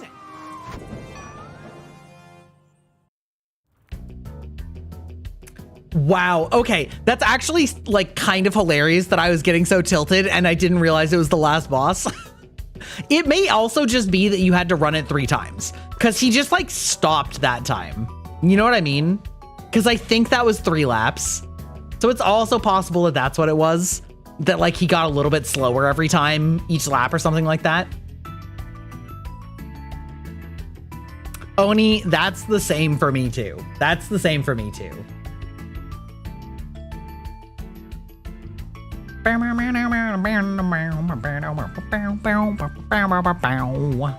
Okay, so with that all in mind, with that all being said, I think I might just like chill for a few minutes and then you know, maybe talk with you guys about what games to start next because you know, like we finished this just in time. Let's turn on some music. We'll do a little bit of this, a little bit of that, a little bit of this. There we go. Okay, so games to start. We have a really big commitment RPG, which would be Persona 3 Reload, which I have, and I have not started, never played. I have played the original Persona, or I've played Persona 5, but I've never played Persona 3 or 4. So that's like a possibility. We also picked up Undertale. I finally picked it up. I know everybody says that I need to play like Undertale and Deltarune. So I finally picked up Undertale. I also picked up Subnautica, which is a little bit like outside my standard genre comfort. You know, like comfort games, but like could be interesting. I don't know. Again, never played. And we also have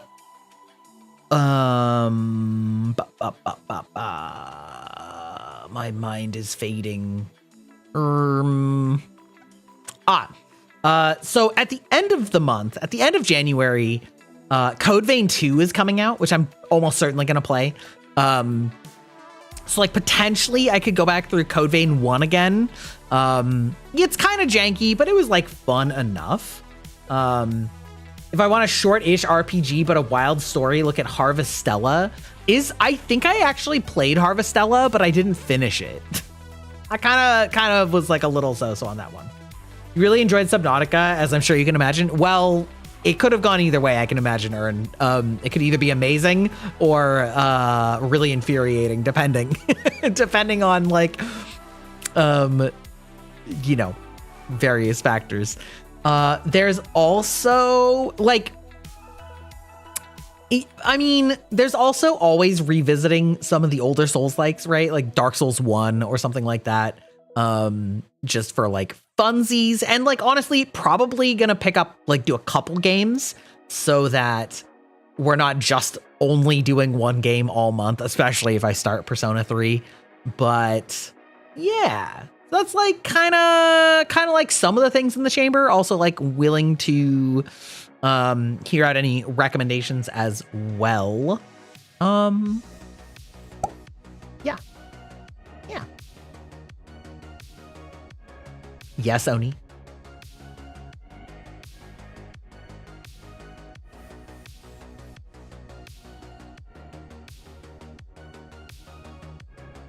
You don't personally like Subnautica because it gave you jump scares?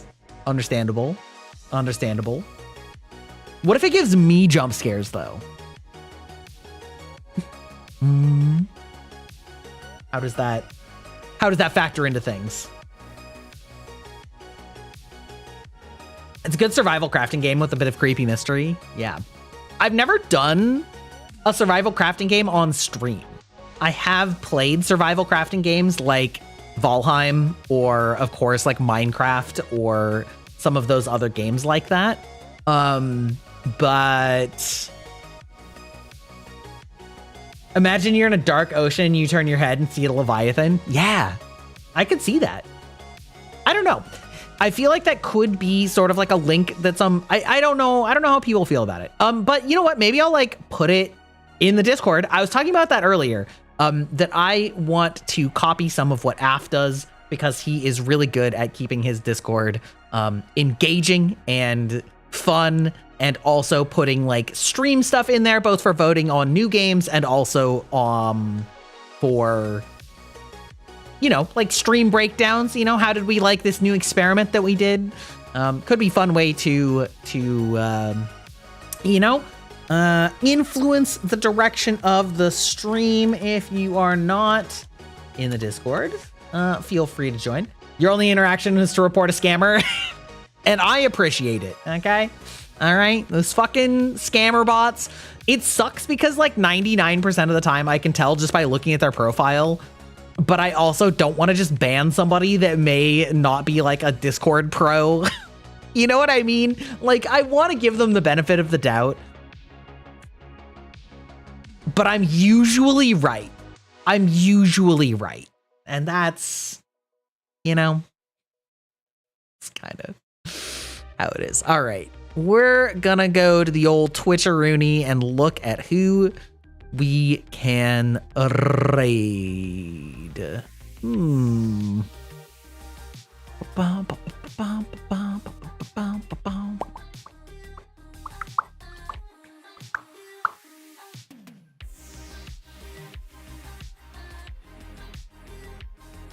Not even a day. Yeah, exactly.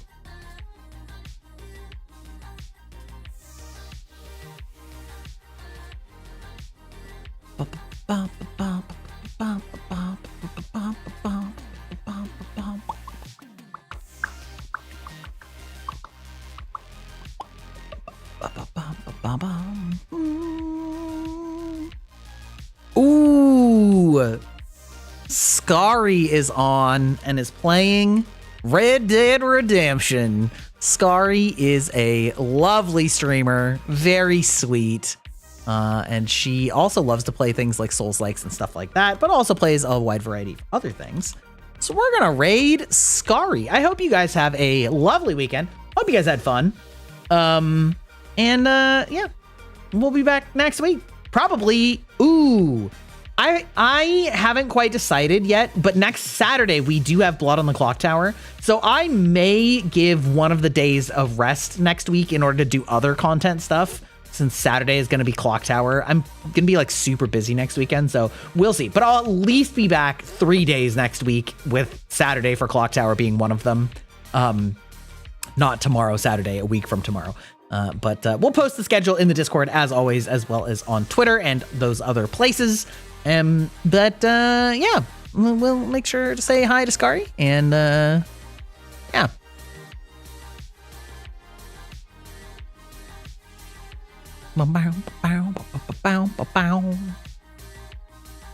Ta-ta!